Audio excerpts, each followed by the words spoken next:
Walking through the city, lights all aglow.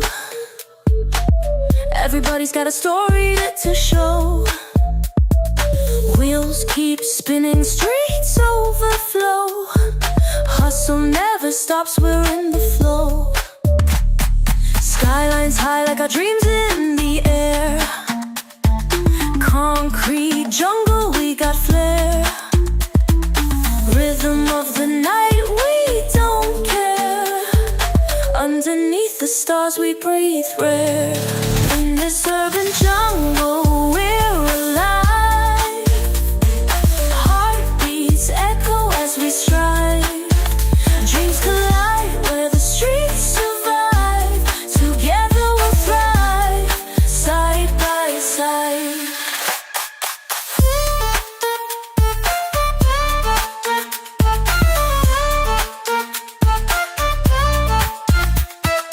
Echoes of the past linger near. Future calls, we face it with no fear. Every corner tells a tale so clear. In the city, we chase what we hold dear. Shadows and whispers blend in the night. City's pulse beats with all its might. Lost in the chaos, but it feels right. We rise above, reach new heights. In this urban jungle, we're alive. Heartbeats echo as we strive. Dreams collide where the streets survive. Together we'll thrive, side by side.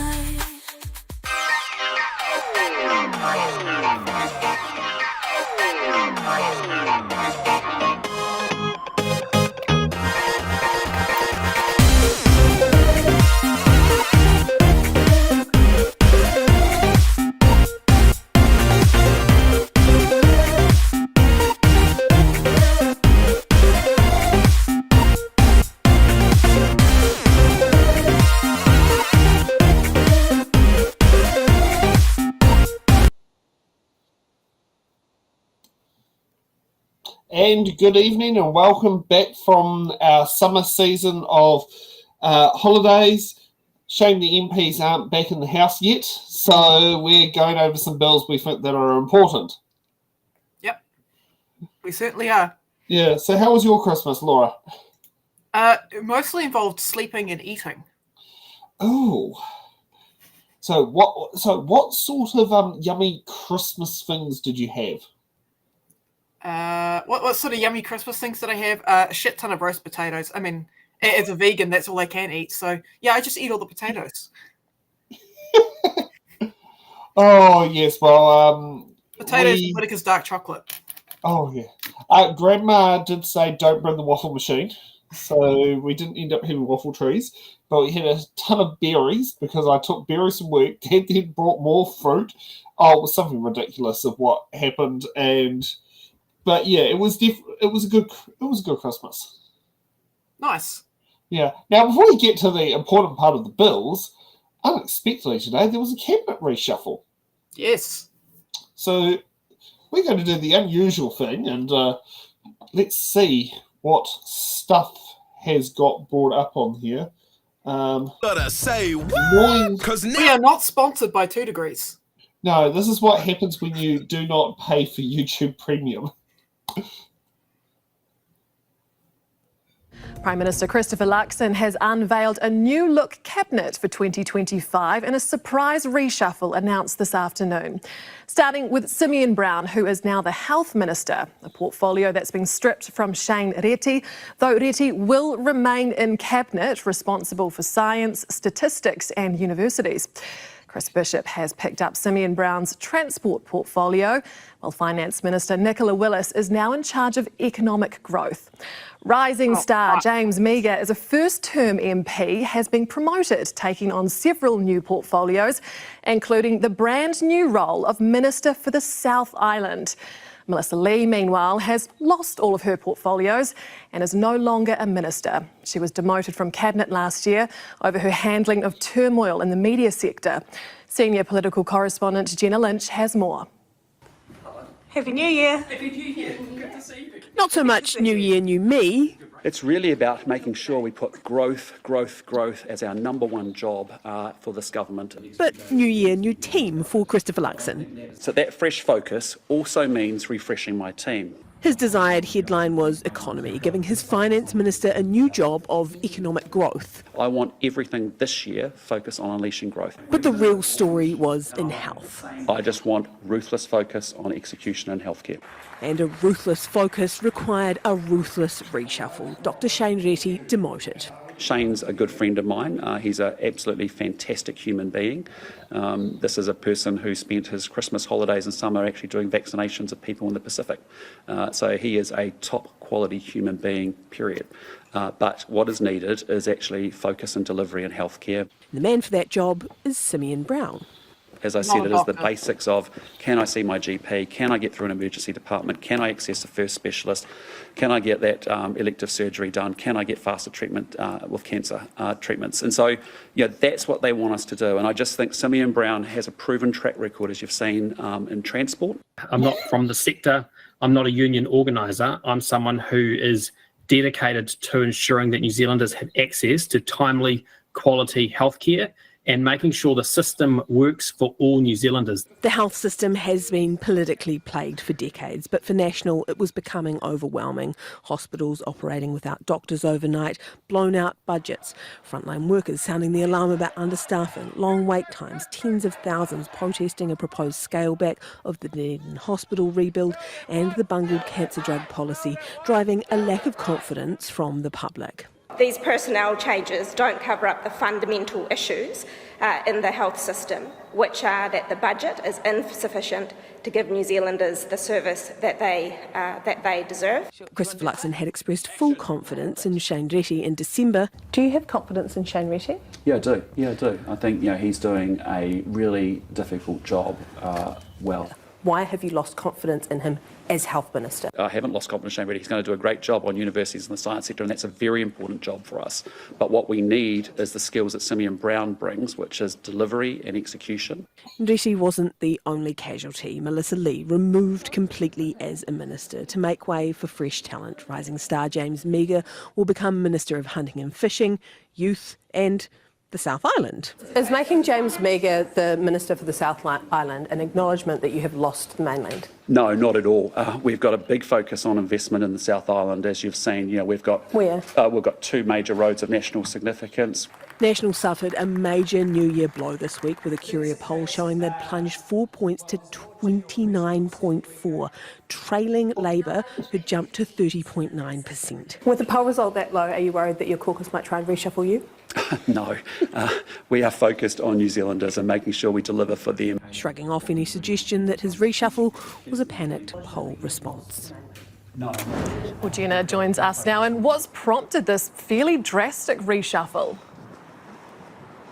Well, as you heard there, the Prime Minister will argue that it is not a response to poll results, but it was unexpected. In fact, the Prime Minister told us at the end of last year that he wasn't planning a New Year reshuffle and that he only really goes about these things when there is a problem or he sees someone struggling. Now, we've got a statement through from the outgoing Health Minister, Shane Reti, who outlined some of his achievements in the role. He thanked the staff who work in the health system. He also thanked the staff who work in his office. And he said that Christopher Luxon called him yesterday to outline his intentions. He said he respects the decision and will ensure a smooth transition to Minister Brown. It's interesting that he only heard from Christopher Luxon yesterday because those rumours of Shane Reti's demise have been swirling since the end of last year. They intensified over the break, and I'm told that Christopher Luxon wasn't exactly quiet about his intentions with those outside the Wellington bubble in the lead up to the end of last year. The Prime Minister also laughing off suggestions there that there might be any disgruntlement in his caucus. A couple of things to note. Usually these reshuffles are held in the strictest confidence. It's pretty rare that details, major details at least, leak out ahead of time like happened with this one. And that poll result, while it's only one poll, dropping below 30 is wildly uncomfortable for a governing party. The National Party caucus is set to meet in Hamilton this week, where Christopher Luxon will likely get a gauge on whether or not he can take unity for granted heading into 2025. Jenna Lynch with that analysis. Tēnā koe. Well, he's really putting the aces in their places, isn't he? Whatever that dumb saying is. But yes, he is growing the economy. He's growing the economy of Australia because everyone's buggering off. Growing the workforce of Australia, I think, might be the word, not the economy. I mean, we've had a 2.5% contraction. You know, I mean, which is one of the biggest contractions since Ruth Richardson. Yeah. So, what do you think about Shane Reety's picks? Not Shane Reety, Luxon's picks, but you know, I like James Meagher as an MP. I found him very good to deal with. I wonder if he's been sidestepped into a ministerial role to get him out of the chair position of the Justice Select Committee. Quite possibly. And I wonder, will Melissa Lee become the new chair of the Justice Select Committee? Oh, that'd be interesting. I don't know what her experience is with the justice sector, but okay. Yeah, no, I mean, her one's more journalism and, what do you call it? Foreign relations? I don't know. She was broadcasting spokesperson for National since basically from 2017 right up until she got sacked as the broadcasting minister. I don't have much hope for Luxon's new picks. Yeah, maybe James Meagher's got something, but, you know, Shane Reety was... fuck. What do you do there? Yeah, I do think it's also quite interesting they mentioned the part of, he's off to the Pacific to do vaccinations. He did the same thing with COVID. He's a doctor. I know many doctors who sit down there and volunteer their time to sit down there and do vaccinations because they believe in the stuff. Yep. Yeah, so to me that's like, yeah, okay, it's great. He's gone to the Pacific this time. You know, maybe he could go and do a shift for a week at Whangarei Hospital. Yeah, that'd be even better. You know, yeah, hey, we need doctors. Electorate. Yeah, we need all the doctors. You know, Shane, you're welcome to go and work at a public hospital anytime. Off you go. Yeah, I think Whangarei and your electorate, you know, it'll be great to have the local MP. Yeah, nice. And I do like what Joel Williams put on there. Don't forget that the, what do you call it? Melissa Lee had a great experience watching the media sector burn. Yeah, true. Pretty much. Yep. It was just like, leave it to the market. And, you know, it had to take stuff to do a better job. To keep at least television news to have competition.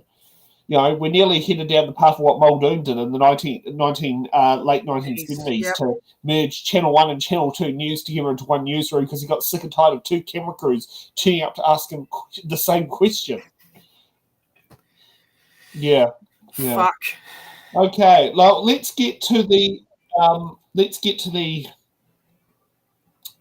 local water service bill first reading. Which we get to see more of Simeon. Yeah, more of Simeon. Yep. So let's get to let's kick it off here.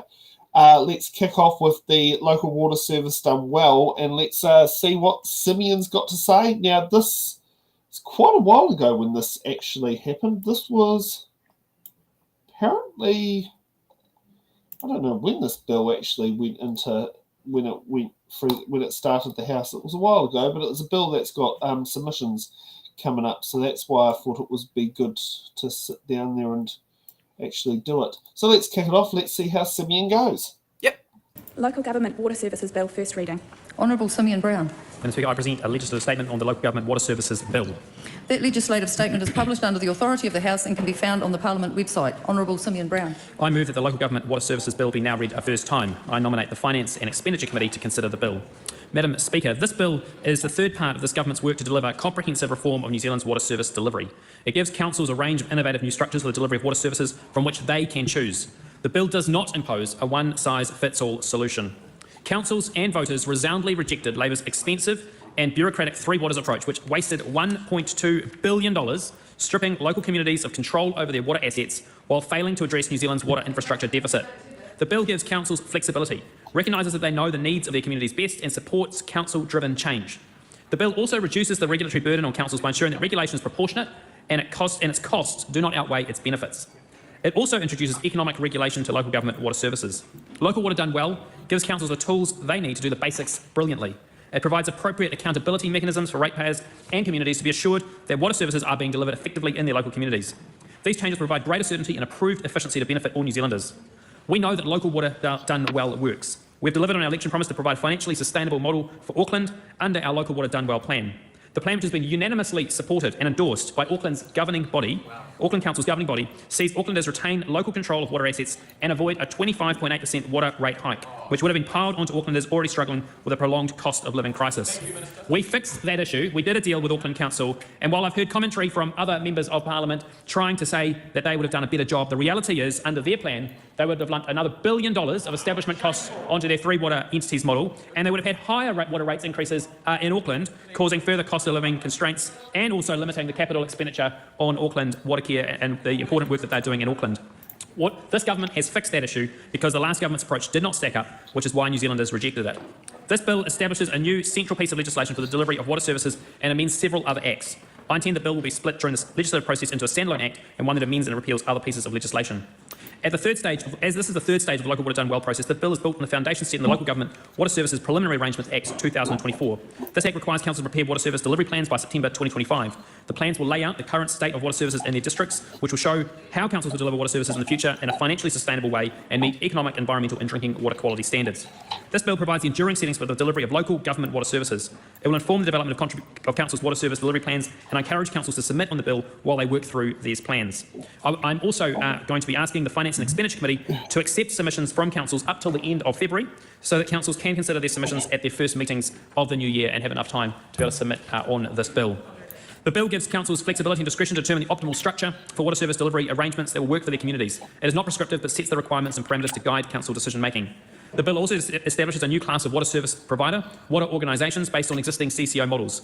Councils can combine or establish solely owned water organisations. They can continue to provide water services in-house using the improved regulatory and service delivery settings in the bill, or they can come to other arrangements including third-party contracting or joint arrangements with other water service providers.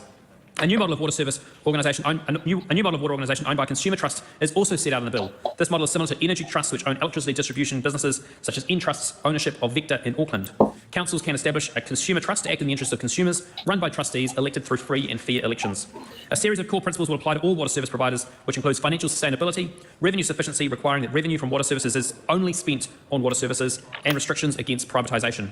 The streamlined consultation provisions provided by the Preliminary Arrangements Act as a temporary measure to support councils in creating CCOs are carried across to this bill.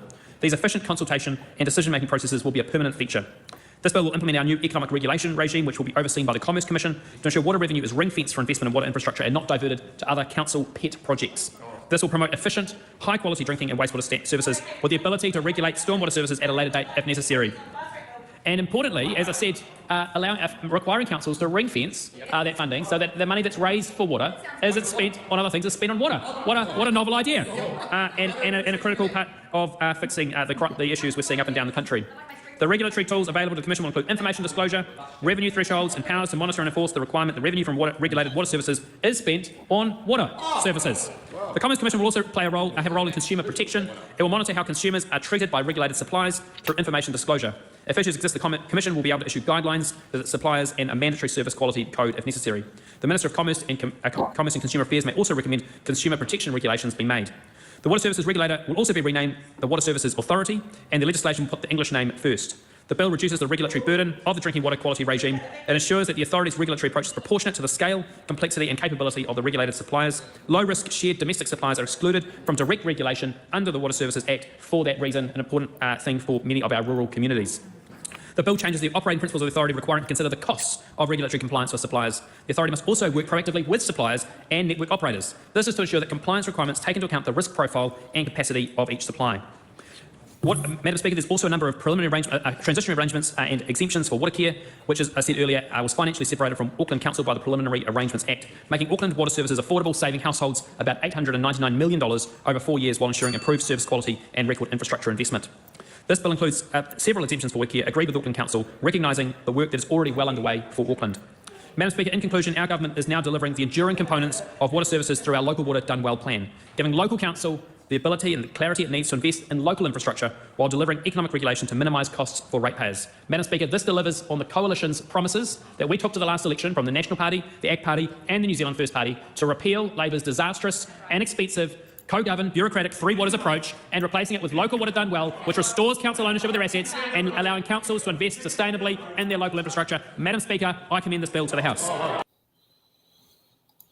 Well, that seems to be begging the opposition, but I'd love to know if water done well, and I'm actually might consider putting a submission on it, would be about putting the provisions in there to, if you don't spend your water budget in one tax year, you can ring fence it for future budgets so you can sit down there and have money sitting aside for water infrastructure projects. Because one of the annoying things about the way how councils currently have to run is they have to kind of use it or lose it with their budget towards the end of the financial year. And that's why you do seem to see a lot of work for council financial years between April and June, where they're ramping up a lot of them. It's interesting he talks about the trust model, which I think he's described as Electra, which is the Cape Coast and Hawhanua Lines Company model. And I think Vector and Auckland is under the same model. So that was interesting. He used that option on there as like, can you put it into a trust? Which, okay, if it's a publicly owned trust that cannot be sold, that's better than privatisation. It's interesting because he's like trying to, it's a weird way of describing how that speech went, because it's like, well, let's kind of like, it's like, let's try and do it one way, but let's also try and do it another at the same time. That's what I got reading the bill, and looking at previous dialogue about it. Like, full credit goes to Mountain Tui. They did a really good job. That it's like, national. We've got protections in place to prevent privatisation, except those protections are temporary, right? And like I said about water care, the Crown nor Auckland Council are obligated to bail out water care if it fails. So it's like that opens up the biggest, fattest door on the market to the private market. Yeah, exactly. And I mean that has happened all over the UK. With those water entity models, and many of them, and some of the areas that have the worst service also have the higher water rates charges. Yep. Rates are not going to go up. It's like, yes, of course rates are going to go up. We've already seen rates go up. We've already seen rates proposed to go up. I've just put it in the chat. The Far North District Council has increased rates by 33% due to the repeal of Three Waters. West Coast councils are also planning a 30% rate hike, and Hamilton ratepayers face a 25.5% increase. It's like the National just fucking lied. Rates are going up. And I mean, considering the reasons that, like, one of the things we're talking about water here, one of the reasons for appointing a Crown Observer in Wellington was because of the funding mechanism of paying for water infrastructure through revenue expenditure, not through borrowing. And that was something that prompted why we had to have a Crown Observer appointed, which is a slap in the face to the Wellington ratepayers, because what they've been basically, the Wellington ratepayers of all stripes have said, we don't want more debt. We need to leave room for a rainy day. Yeah, I mean, they're just speed running the Tories' plan. I was reading through the Stage 2 report of the Havelock North drinking water inquiry. So that was done under the John Key, I think, government. Started under John Key and was finished under Ardern's government, but yes. Yeah, but in that report, it urged the need for some level of centralisation. Like, let's see if I can get the quote here. Yeah, so the inquiry sees as critical the central ownership of administrative responsibilities for the delivery of safe drinking water to the public. Yeah. So let me just highlight that. Yeah. Okay, let's see what Kieran has to say. This bill is a crock. It is an absolute disgrace. A disgrace of a bill introduced by a disingenuous minister. The reason I say that, Madam Chair, is he stood up yet again in this House and promised New Zealanders that this bill would work. Quote, "We know that local water done well works." and we have fixed the issue. That is not true, and he knows it's not true. And this is what is so disgraceful about this entire process. This isn't a solution, Madam Speaker. This is a political PR exercise. This is the result of a minister who promised the country that he would deliver a water services system that would be cheaper, knowing that it won't be. And at no point throughout this entire process, a process that concludes with this bill tonight, has he ever produced numbers to demonstrate that it adds up. He knows it doesn't. And this is the thing I find so egregious. He knows this won't work, and yet he stands up in the House tonight and promises, yet again, empty promises, promises he never intends to keep. If he did, he'd be able to prove it. Every time we have asked him to, he's deflected or denied. He's never provided evidence. So let's look at the facts. From Council's own numbers, over the next 30 years, they need to spend $185 billion. If this proposal is set up against that figure, it doesn't add up. So they've made up another figure. They haven't used the $185 billion. They've used the long-term plans, only 10 years worth of expenditure. But they know that many of the large pieces of infrastructure are not included in those long-term plans. They know that, but they've chosen to do it anyway. It is a fraction of that $185 billion. The only reason they've done that is to try and make their system add up. It is dishonest, and it will result in unaffordable bills that this government is setting local councils up to take the fall. Listen to their language. The Prime Minister turning up to the local government conference and saying that mayors and councillors need to stop doing dumb things, when up to 90% of council expenditure is spent on water and roads as it is. They know that. They don't care, because they know that there is disgruntlement in the community towards local councils as a whole, and they are manipulating that to suit their political agenda. And I think it's disgraceful, because this is only going to make things worse. It's not going to fix the problem. And when that inevitably arises, what is this government going to do? That's the responsibility of local government. We've heard that before. Local government is accountable to their own communities. We've heard that before. Why are they saying it? To wash their hands of any responsibility. But it is their responsibility, because this is a massive issue facing this country. And it's not just the local government sector, this obscure thing that we can kick when we want to. It's ratepayers and it's renters. Because when rates go up, household income goes down. When rates goes up, rents go down. That's what's going to happen, Madam Speaker. And this government was elected in part because they promised that they would fix it. Tonight's bill is not a solution, Madam Speaker. This is going to lead to higher rates. The credit rating agencies have said it. The credit rating agencies have said because of this bill and because this government repealed affordable water, councils' credit ratings will go down. That is a direct result of their policies, and it's out there in the public domain. They don't care, because they are looking New Zealanders in the eye and telling them that they have made it cheaper for them, but they haven't. And I'll tell you who they have made it cheaper for, Madam Speaker, the government. That's all this is about. All this was about was getting a political issue off the table. Members' time has expired. Point of order, Madam Speaker. Point of order, Honourable Karen McAnulty. I apologise, never mind. I would love to know what was meant to happen in the point of order. Yeah. Yeah, so I was able to verify some of what Karen was saying. So, yeah, he is in part right. Yeah, so councils are going to be spending way more money with this bill. Yeah. As I just noted with all the stats that I've put up.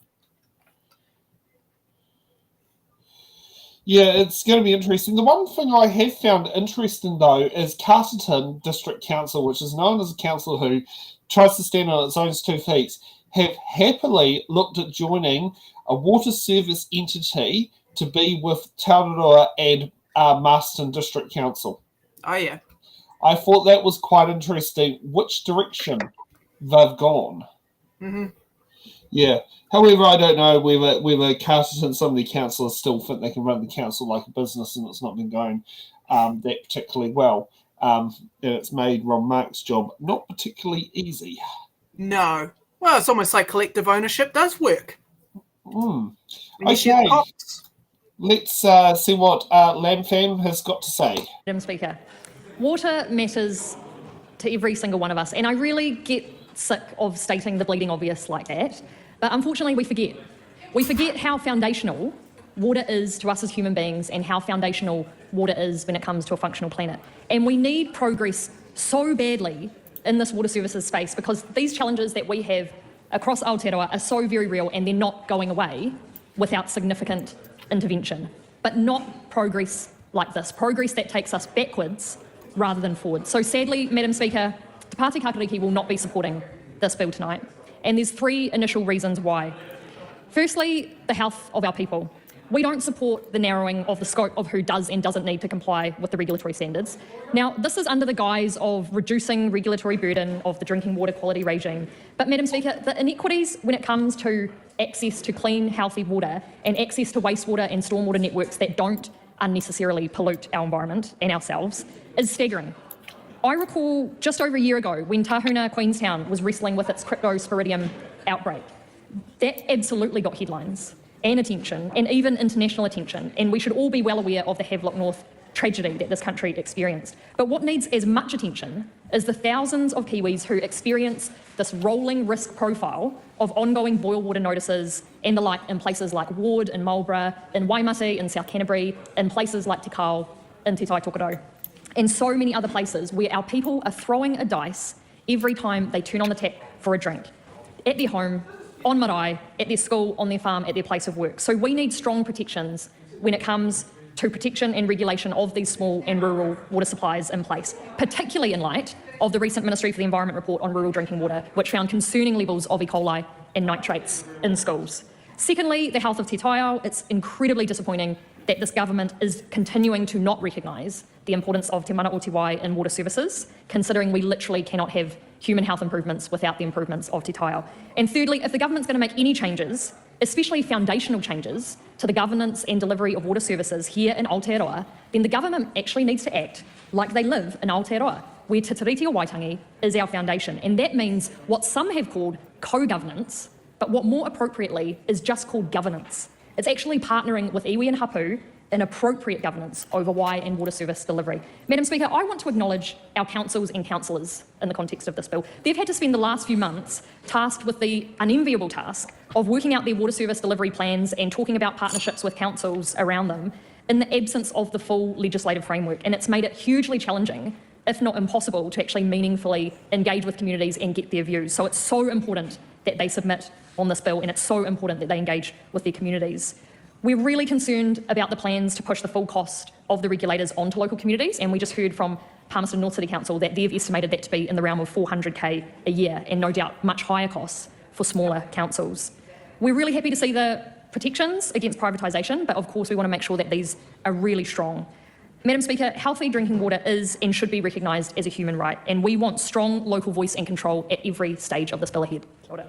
Just before I take the next... So that's, I'm intrigued what Barbara's got to say, but it is interesting hearing about what the different issues are in the communities. Oh, yeah. So I really liked the speech because it highlighted Te Tiriti. Yes. I was going through the fact sheet for the bill, and it says on page 3, and I quote, regardless of the future water service delivery arrangements councils choose to use, existing responsibilities, commitments and obligations between iwi Māori and the Crown under Local Government Act 2002 and under the treaty settlement legislation will continue to apply. Now, I don't know if anyone sees the problem here, but the problem here is that the Act parties try to define what the principles of the Treaty of Waitangi are without the input of iwi and hapu. And the National Party has pledged to restore the rights of local referendum on the establishment of ongoing use of Māori wards. So this means that Māori could have their ability to contribute to local government decision-making diminished or potentially even removed under some circumstances. Yes. So, yes, when you look at this bill at a wider scope in the context of everything else that's being passed, like on its own, it's like, oh yeah, that sounds reasonable. We'll give councils the flexibility they need to be able to provide services to local people. It's awesome. Hey, I'm a libertarian socialist. I love that shit. And then I look at what else they've passed and I'm like, oh no. Oh fuck. Yeah, it's very daunting. Oh, well, let's see what Libertarian Cameron Luxon has to say. Speaker, members, during the vote on the first reading of the Gene Technology Bill, the result was incorrectly recorded as ayes 68, noes 53. The correct result is ayes 68, noes 55. The record will be corrected accordingly. Cameron Luxton. Thank you, Madam Speaker. I rise to speak on behalf of the ACT Party to this Local Government Water Services Bill first reading. It's an important bill to set up a regulatory framework for water services delivery. It makes clear that councils need to provide an asset condition register and also a plan to show how they envision investing for the long-term upgrades, maintenance and capital upgrades. The water service services providers are natural monopolies, and so having a strong and credible regulatory framework is vital. Thank you, Mr. Speaker. Okay. That was a seat-warmer speech. It did not sit down there and state positives, negatives. It just mentioned that there will be local monopolies. Seat-warmer speech, Luxton. Yeah, and so how do we prevent the monopolies, man? Community ownership of assets is how we prevent that. Yes. Are you going to provide money so people can, I don't know, so the councils can support water care if they run into financial difficulty? No. So you're opening up the door for water monopolies. So it's like, does he think before he gets up? I don't know, and apparently he's the local government spokesperson for ACT. Fuck. Yeah. I'm going to be swearing a lot tonight. Yep. Well, at least now we do have an experienced mayor and councillor of 30 years, Uncle Andy Foster. All right, here we go. Andy Foster. Thank you, Mr. Speaker. Look, we all agree that more investment is needed in the three waters, and that's actually the long term. That's been something which has been underinvested by local government. But lest central government get too above itself, central government's asset management is even worse than local government. So I think we've got a job to do there. Mr. Speaker, we've been lectured through the day, particularly during the fast track bill, about not listening to submissions. And I'd just like to remind people as I speak about the number of submissions that were on Labour's Three Waters bill, which we've heard is so popular. There were 680 submissions in support of it. There were 160 neutral submissions and 85,584 against. 99% opposition. And did they listen? Did they what? No, they did not. And they did not listen to the councils at all. It was one of the things that absolutely split local government. So these guys do not want to listen to that. It's an inconvenient truth for them. Mr. Speaker, not only have we been lectured on that, Labour's model was very, very expensive. 185 billion they were talking about. They were too invasive. They went down at one stage to 2 households being managed by the state. It was ideological. We've already heard about the co-governance arrangements which racially divided New Zealand. And even the courts, when 3 brave councils went to court, found that it was appropriation without compensation. That, Mr. Speaker, is theft. Theft. That is what the last government was indulging in, and that is what they should not have been doing. Mr. Speaker, now we're time to go into the modern bill. Mr. Speaker, that's exactly what I was about to do. Mr. Speaker, in comparison, this legislation leaves assets with the communities and the councils that have built them up over the last 150 odd years. It gives councils the choice over their delivery arrangements. It allows councils to set statements of expectation to guide the water entities. It is subject to the disciplines of the Commerce Commission and the Water Services Authority, Taumata Arawa, which I think will be a very, very good discipline on them. And there is a lot of transparency requirement on them. It ring-fences finances, which I think is an excellent thing to do. And it also clarifies one thing which I don't think Labor ever actually managed to do, which is to allow water companies to charge for water services. And also, I think very pleasingly, to be able to charge for development contributions, which I think is a very, very sensible thing to do. Mr. Speaker, it allows for wastewater standards to be set by ordering council. Labor was asking, how's this going to save money? That is one of the places it might well do that. And also allows by ordering council national engineering standards, which I think will be very, very helpful to councils in saving money. It protects against privatisation. And I look forward to the passage of this bill through the House and through the Select Committee. I commend this bill to the House. I'm just going to say it. This bill and Three Waters both sucked. They both, you talk to councillors and mayors, they're going to tell you, it's like, they both suck. Yeah. It's like Labor went one direction, the National went all the way the other direction, and the councillors just want something in the damn middle. And no one seems to be able to hit the middle. It's like, oh, I shot over there, missed, shot over there, missed. We can put it this way. Are we driving on the left or the right? Oh, we're driving on the right this way. Oh, no, we're driving on the left. Right. De-harden day every single day of the week. Like, can you just stay in the centre of the road? No. So, and the other thing, too, is that, again, this bill does expose the way how the funding's being done, especially up in Auckland. It does expose water care to effectively some level of privatisation in the future. They're not receiving enough money. Yeah, and that is one of the things that's going to come out of there with when you have the trustees is, that's the downside of the way with the rating system, how it works is there's the political incentive not to raise rates, but the flow-on consequences is not being able to actually fund the infrastructure that is there. What gets me is the idea that, this bill's cheaper. And it's like, it's cheaper for you. It's not cheaper for the ratepayer. Yeah. It's like, do you want to spend, $1,000 of taxpayers' money a year per person, or do you want to spend $5,000 per rates account? Mm-hmm. The money's still coming from the same person. Yeah. It's not cheaper. When you boil it down like that, you look at the taxpayer, they're also paying rates. It's not cheaper. You've just diverted costs. And it's not like, unless it's a rental property, your rates aren't tax deductible. No. Nor is your insurance, nor is the interest on your mortgage repayments. Mm-hmm. Yeah. Yeah. So this program, this bill is actually going to end up costing more than what Three Waters was projected to cost. And also the other thing is, what's the budgetary plans that's meant to be? Is it still going to have 10-year plans, or are these entities allowed to do 30-year plans? 10 years plans. That's apparently what they're working with. They're looking at. They're not actually looking at 30-year plans because that's the other thing is, if you're looking at 10-year plans, you can only spread an asset that could have the potential to last 30 to 40 years over. You can only spread that cost over 10 years. Well, it's like Karen said, that distorted the numbers. Yeah, exactly. It's like that's the thing about long-term plans is the current local government rules only allow you to go to 10 years. It doesn't allow you to go to 30. There are very few situations you can bring 30-year plans into it. I do know Wellington has managed to pull in on the sludge plant. Mm-hmm. And actually, we can thank Andy Foster for that because he was on council during that, and it was one of the things he had passed over in his last term where he was mayor. I'll say this about Andy. Like, normally he's actually pretty good.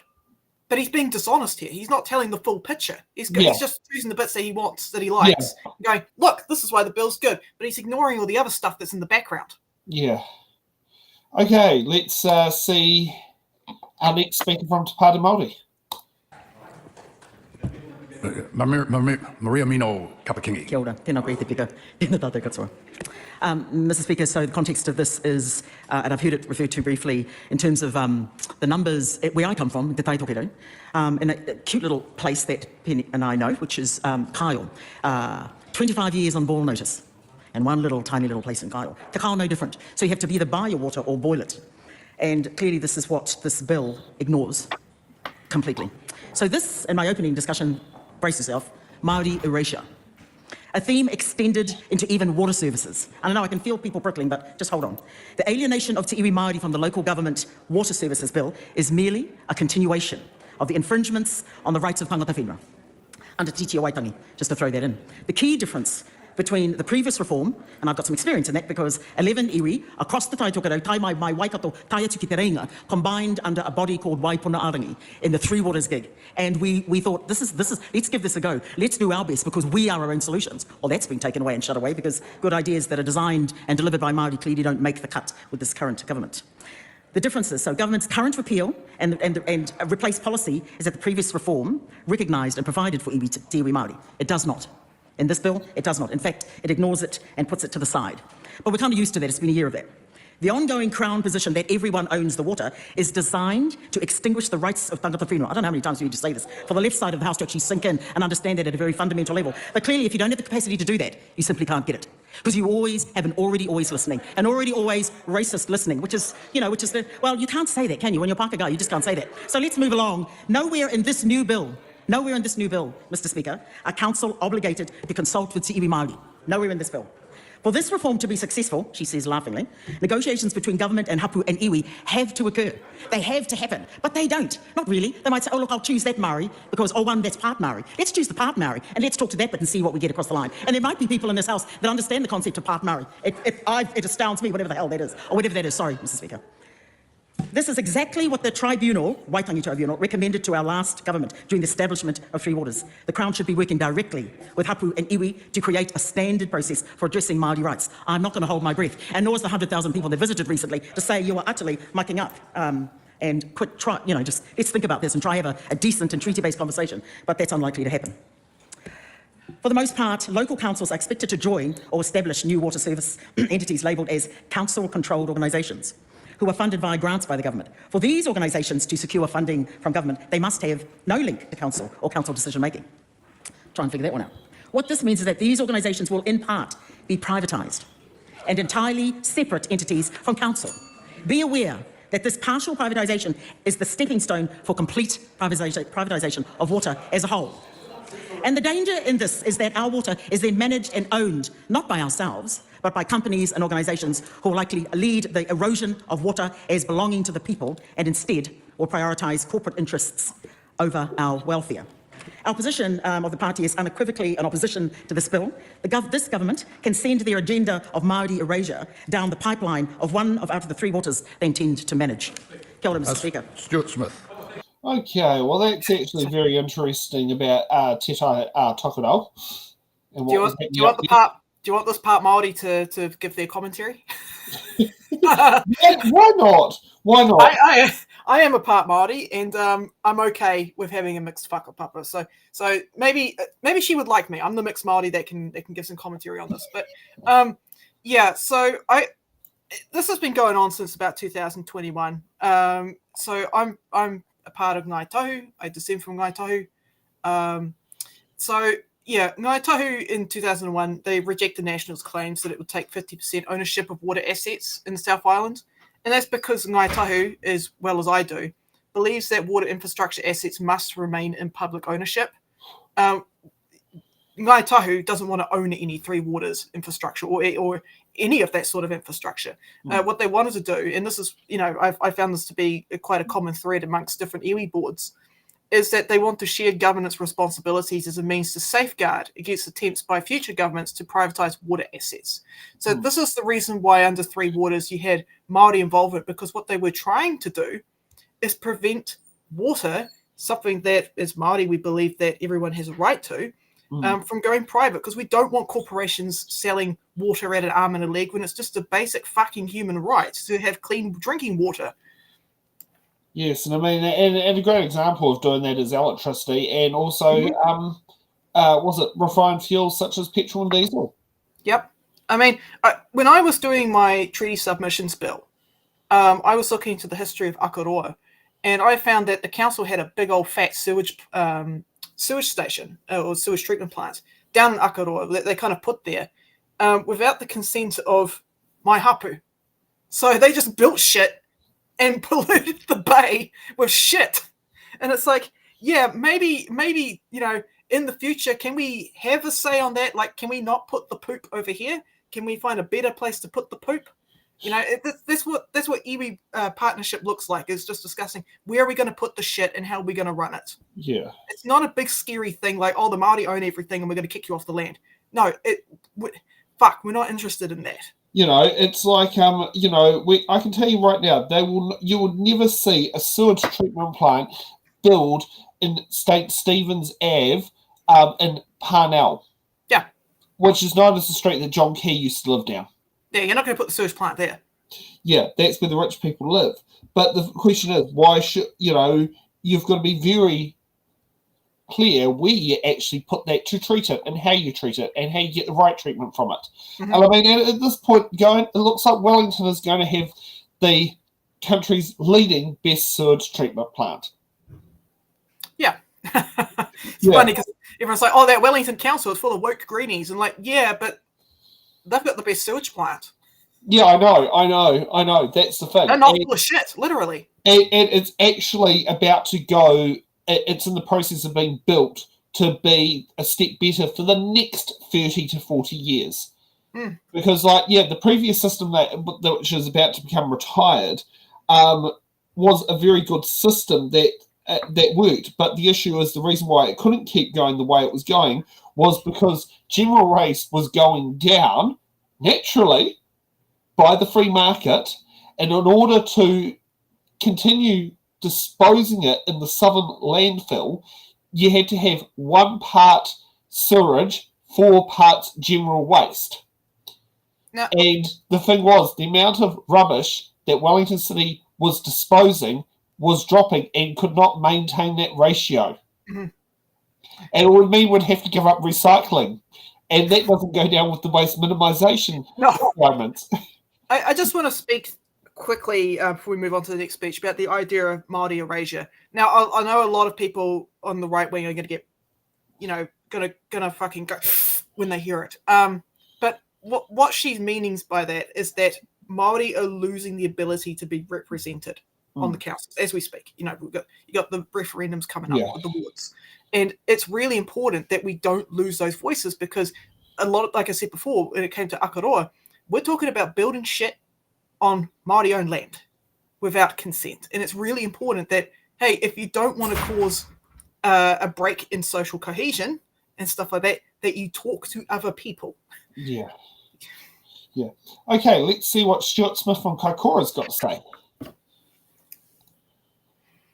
Speak on this bill. There's been quite a number of speeches tonight. Some have actually been on the subject the bill is covering, and quite a few have not.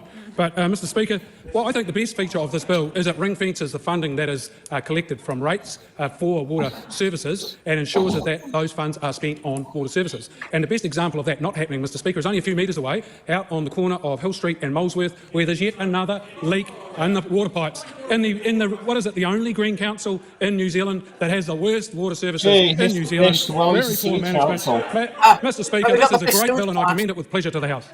Rachel Boyack. Previous speaker hasn't talked to... They're so excited about ring fencing council money. I know, but then are they going to sit there and pass a law that, if you don't spend it in a year, you've got to dish it out in dividends to the rates account? Why can't the councils decide where the fuck the money goes? Yeah, exactly. I mean, like Pongaroa used to actually, ironically, in your area, used to have its own water trust owned by the people until the 89 local government reforms. Yeah. And a lot of that was about future fund building. But when it got, when the local government act that required the merger that brought in Taurua District Council, that money that was kept in cash reserves got entered into the Taurua District Council slush fund. I find it very funny how prior to getting in, National, prior to running for the government, National was saying, we've got a conga line of bureaucrats on the Labour Party, with the three waters thing. What do we see here? We see a conga line of bureaucrats. Well, they're just blue now. I love what Simon Hughes has got to say, what's saying here.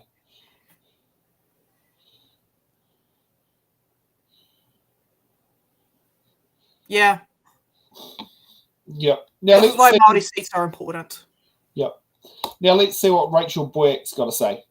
Across the top of the south, because they're not happy with the arrangements that this government has come forward with, and I'm going to talk to that. So I might start. People have been talking about the levies that are going to be paid to Taumata Arawai, which are greater than what would have been paid under Labour's plans. The primary amount of that money is going to actually go to the Commerce Commission for the regulation that they do of the water regulation system. And Mr Speaker, what we heard about Palmerston North having to pay $400,000 a year. In Nelson it'll be $200,000 a year. In Tasman it'll be $350,000 a year. And Nelson Mayor Nick Smith even went on to say that the government is overreaching with the proposed new levy. What I've heard from our local mayors across the top of the south is that it's yet another cost being put on to this is what's reported in the media, so you're disagreeing with what the media reported.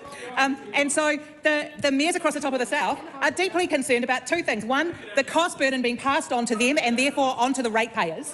And secondly, the structural arrangements. It is an absolute cluster that we're going to have a water system set up and a structure set up in Nelson where Nelson and Tasman aren't working together. It's absolutely bizarre. When you look at the shared services between Tasman and Nelson, the wastewater Bells Island treatment plant is jointly owned by Nelson and Tasman. It takes wastewater from Nelson, from Richmond, from Brightwater, from Wakefield and Mapua.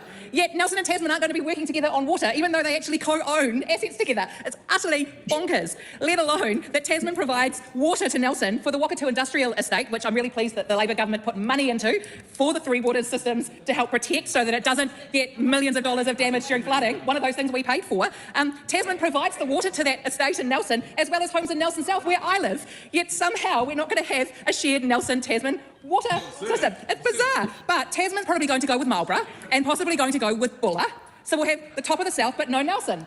Now, the advice that Nelson has received shows very clearly that by going alone, they will end up paying more, and myself as a Nelson ratepayer will end up paying more than under Labour's plans. That's the advice they've got. They've chosen to go alone instead of actually working together across the top of the south. And I know that the Minister actually wants to see councils working together. Every other part of the country, we are seeing councils get into groups together because it brings down the cost to the ratepayer, especially when you have bizarre situations, absolutely bizarre situations, like Tasman providing services to Nelson, but somehow we're not going to work together. Now, the Minister was very forthright about how he'd saved everything for Auckland and cost Auckland all this money. He might have saved Auckland money, but money is going to be lumped onto the rest of the country. The people in the provinces who are going to have smaller asset bases, greater amounts of debt, larger areas to cover, fewer people to actually pay for the water services, all of those small councils are going to end up paying significantly more than under Labour's plans. And that's what all the evidence actually shows. And the Minister's refusing to engage in that conversation.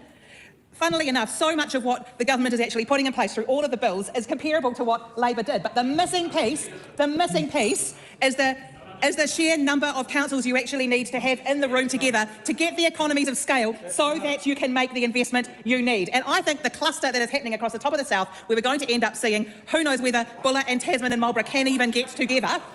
But if they don't, we're going to end up with 4 small councils all operating on their own and every ratepayer paying a significant amount of money without being able to sort out the nonsense because they have to work together because they actually have shared ownership of assets. So for the government to think that somehow they've come up with some magic solution that is better than Labor's plan when the people on the top of the south are going to be paying significantly more money is absolutely bonkers, and I do not commend this terrible bill to the House. And the interesting part is with the Nelson area is Nelson, Marlborough and Tasman are all unitary authorities. They don't have a regional council.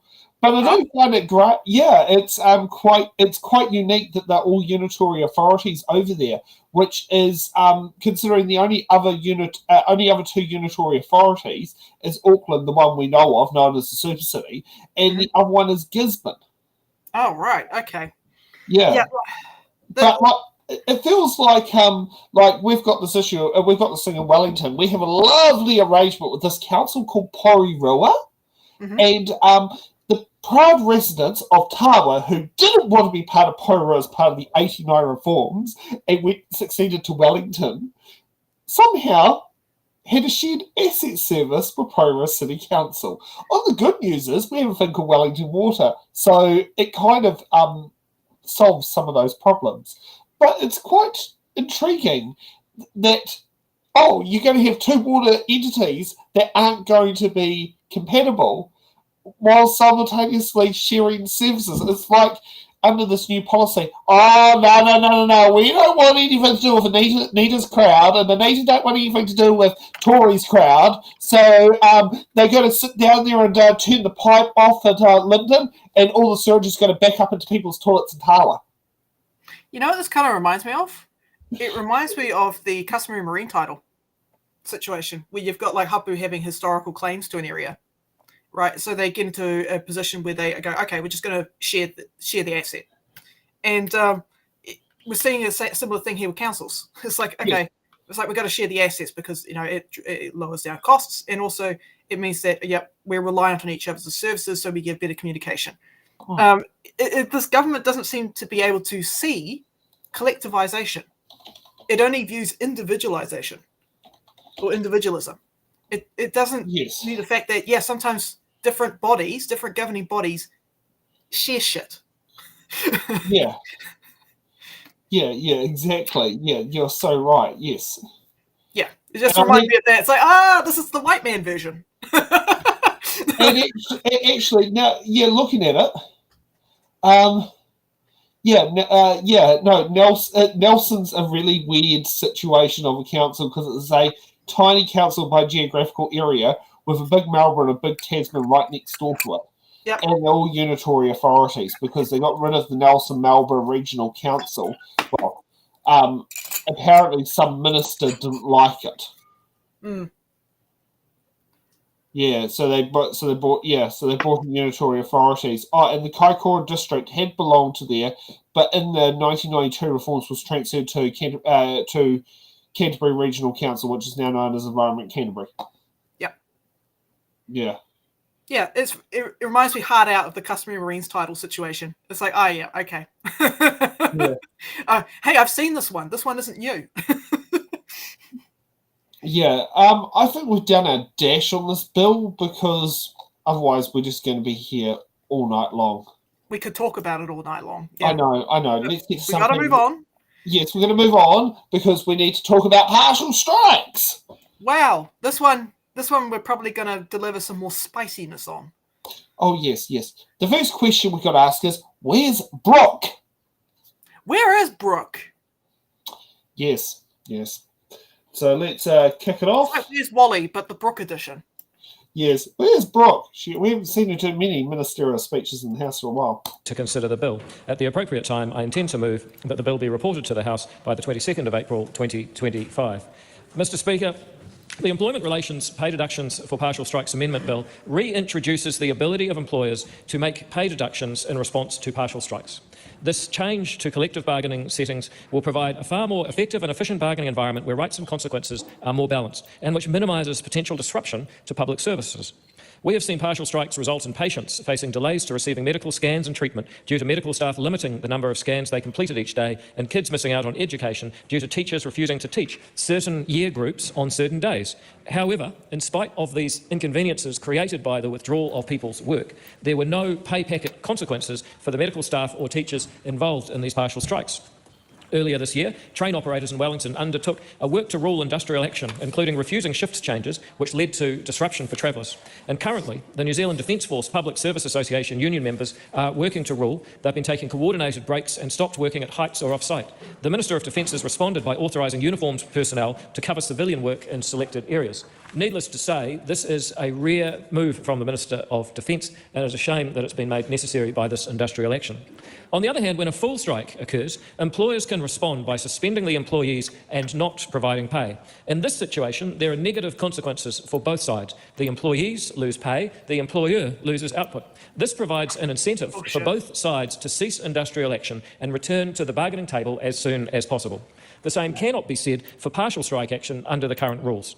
If an employee is engaged in a partial strike, the employer's options are to either accept the partial strike action or to lock out or suspend the employees for the duration of the strike. Employers who do not want to be so heavy-handed in their response have no choice but to continue to pay the partially striking workers in full.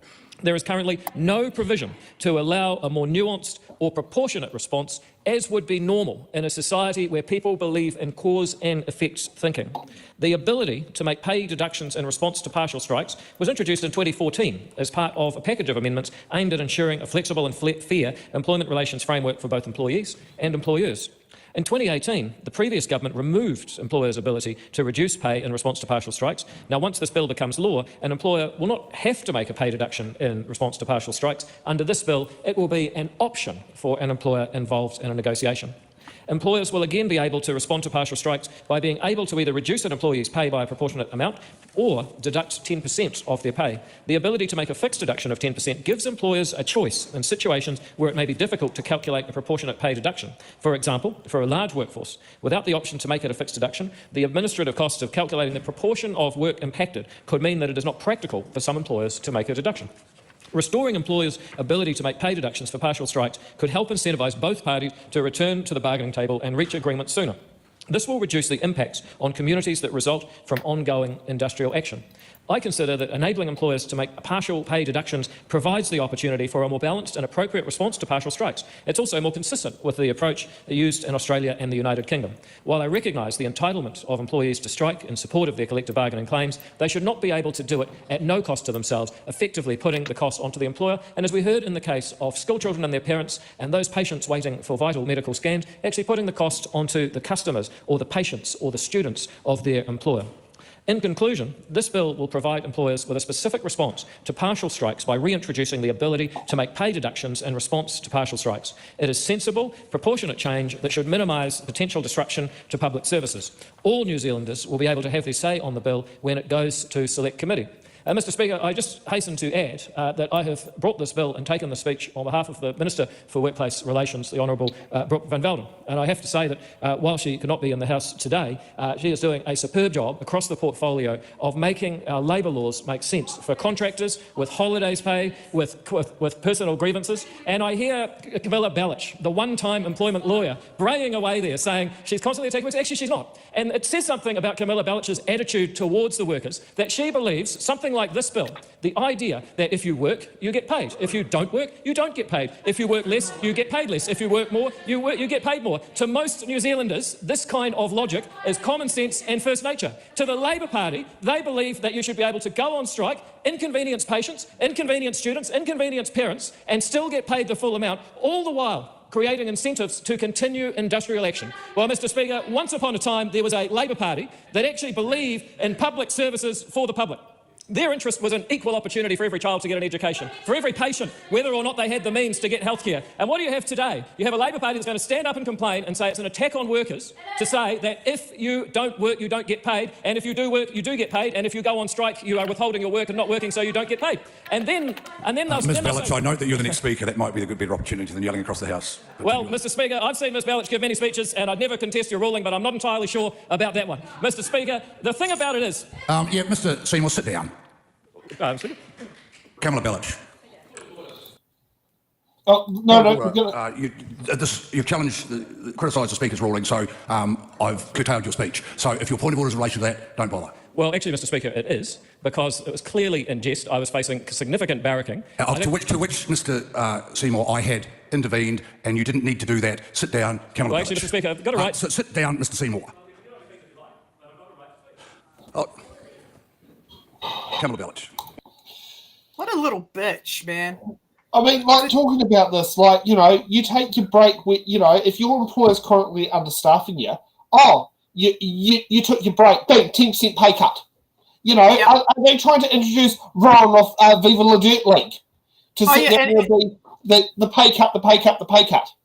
Yeah, under the bill, right, a worker can be paid less than minimum wage.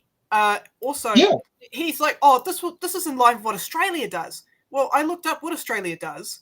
In Australia, the reduction in payment is communicated with the employee. The employee is given a written notice stating that because of the partial work ban, the employee's payments will be reduced by the proportion specified in the notice, right?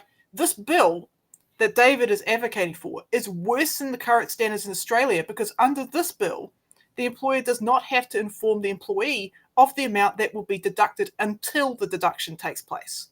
So it's worse. So we're going to hit payday shock. Yep, payday shock.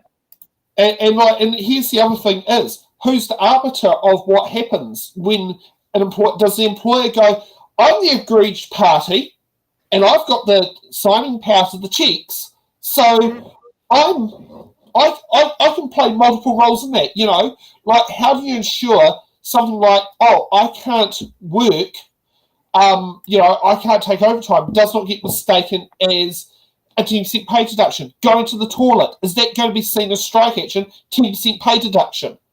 Yeah, what defines what warrants a pay deduction? Like, I don't hear anything. Like, you can sit there and go work to rule with, like, a great example was the work to rule with Transdev.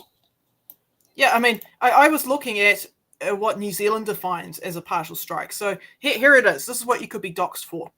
Refusing to work overtime, limiting the number of scans completed if you're a doctor, refusing to teach certain year groups if you're a teacher, taking coordinated breaks if you work for a business that doesn't have enough staff, refusing to work at heights or off-site. So if you work in an industry like forestry, hey, go cut down that dangerous tree. You don't want to? Fine, fuck you.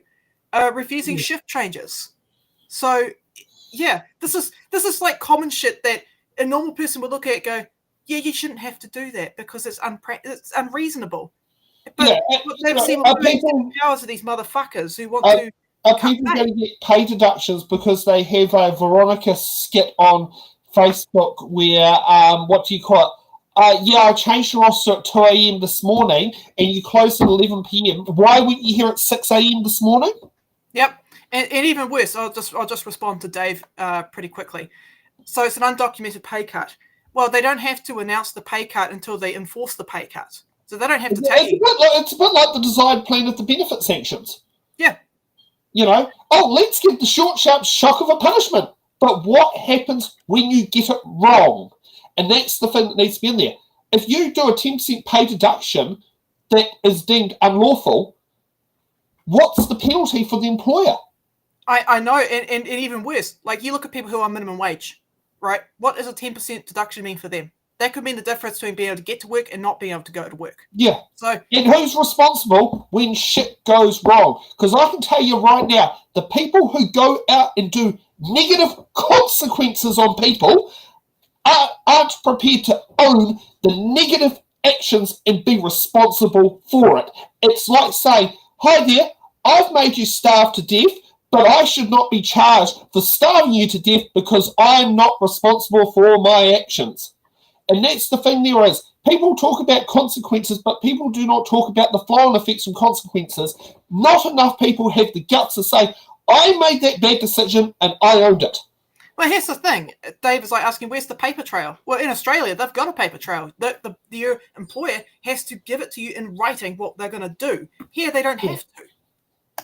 Exactly. Exactly. And what's that doing? Oh, it's to bring in sloppy, subpar standards. Yep. Sloppy, subpar standards. sorry, but that does not wipe with me or with anyone. I'm worried about this bill because I've got an older sister. She's going to be doing joinery, starting up a joinery job next week, doing aluminium joinery, and she's working at minimum wage because she's an assistant. Yeah. She's part of a union, right? If she gets shitty work conditions, her striking, she wouldn't be able to go to work. She's already stretched as it is financially. Yeah. Oh, well, let's see what Camilla Bellich has to say. Yeah, the actual lawyer. Not the one. But it is absolutely not. The harmony that has presided over this House in relation to this urgency motion has well and truly ended with this terrible bill, which does attack workers' rights and does take working New Zealanders backwards, both literally in the sense that this was a law that used to apply. Does the ACT Party have no new ideas apart from rehashing things that were tried and tested and found to have failed? There is no evidence for this bill to go ahead at all. And not only that, Mr Speaker, not only does this bill take workers backwards, but there is absolutely no evidence provided in the regulatory impact statement on the effectiveness of this bill, or the effect is actually needed at all. In fact, the regulatory impact statement goes into great detail of the fact that there couldn't be proper assessments done on this bill, and the bill itself only partially meets the quality assurance standards of MB, the very ministry who drafted this bill. Why is the ACT Party deciding to, at every attempt, bring ideological changes to this House which simply do not work in practice, do not take New Zealand workplaces forward, and actually have no evidential basis, not only to bring them forward, but also with not sufficient time for their own officials to actually scrutinise them and put them through the proper processes? This is absolutely terrible, Mr Speaker. And I want to speak to, I don't have much time as it's the first reading, 5 minutes. I want to speak to the real heart of the problem of this bill, and that was, in essence, the interjections that I was making to the previous speaker. This is a bill that does not just apply when people do not work. Partial strikes are often situations where people have things like a union t-shirt on, a badge, a sign on their fire truck. These are all examples of partial strikes that would be covered by this bill. In those circumstances, Mr Speaker, at the passage of this bill, an employer would be able to deduct 10% or more possibly, they use other type of calculation, of an employee's wages when they have done their job, when they have fulfilled their contractual entitlement, and the only thing that they are doing is taking action to support their bargaining that they're having with the employer. Now, this bill, I would even go as far to say, goes against the object of the Employment Relations Act. The object of the Employment Relations Act is to promote collective bargaining. And what we have seen, and we've seen the CTU state this today, that this bill will do the exact opposite of promoting collective bargaining. This will actually possibly encourage the use of the full withdrawal of labour from workplaces. So encourage more strikes. So be more inconvenient to the public, mean that people can't access the public services that we all want them to see because they don't have the option of a partial strike without financial penalty. This is a ridiculous proposition to put forward that an employer should be able to dock people's wages, their hard-earned wages, when they have done the job they're contracted to do. This could include things like coaching at schools. That would be impacted by this. If you decided not to do that, if you weren't paid for it, that could be considered a partial strike and you might actually be paid less as a result of that. Doing extra duties, attending a rally during your lunch break, that would be considered coaching. Yeah, like a sports coaching team. It's something that happens quite often in schools, and schools do have industrialisation. So, yeah, coaching that people might do is an additional thing to their job. Now, I do note in the bill, and I'm grateful that it does exclude partial strikes for things like health and safety. That is correct. That is the way that it should be. But there are so many other different types of ways that people could be political in their role, supporting the role of their union, their right to collectively bargain, which is protected under the Employment Relations Act, which would be covered by this bill. This is a bill, and I'm looking at members opposite, that stops people being paid the minimum wage if they have a deduction for a partial strike. This is what you're passing today. It could be people who do their entire contracted duties, who do not breach their contract, who do not get paid the minimum wage because they're taking part in their union action for better pay and conditions. This is taking New Zealand workplaces literally backwards to a different time when the law came into place. There is no evidence. There's actually mistakes in this legislation. It has been rushed through. I know that we are having a select committee, and I feel silly saying that I'm grateful for it, but I am. I do not commend it to the House. Let it cook. Let it cook now. Let it cook. Now, here's an example that happened to me. One time I was asked by the owner of the business, can you come in early? We're short-staffed. So, had the uniform, had the shirt in my hand, walked in the door. The store manager stopped me and halted me in the tracks because the shirt I walked in was a Brotown shirt and was about to send me home.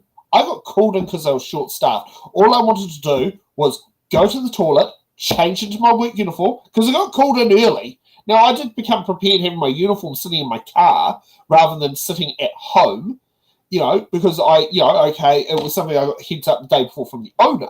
But the fact that the manager, was prepared to sit there and send me home to change a shirt because I wore a Brotown shirt that had Papel on it.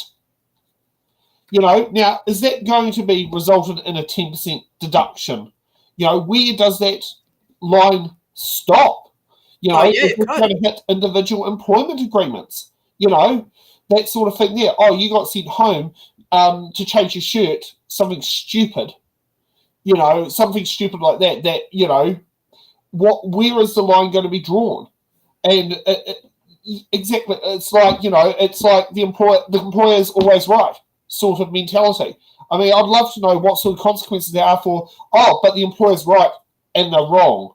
I mean, I remember when NZ Bus, when it was owned by Next Capital, did a permanent lockout, that they even had a pro-national supporter going, what they've done is illegal. Who wasn't a big-time union person, but he said, what's happening is illegal. Yeah.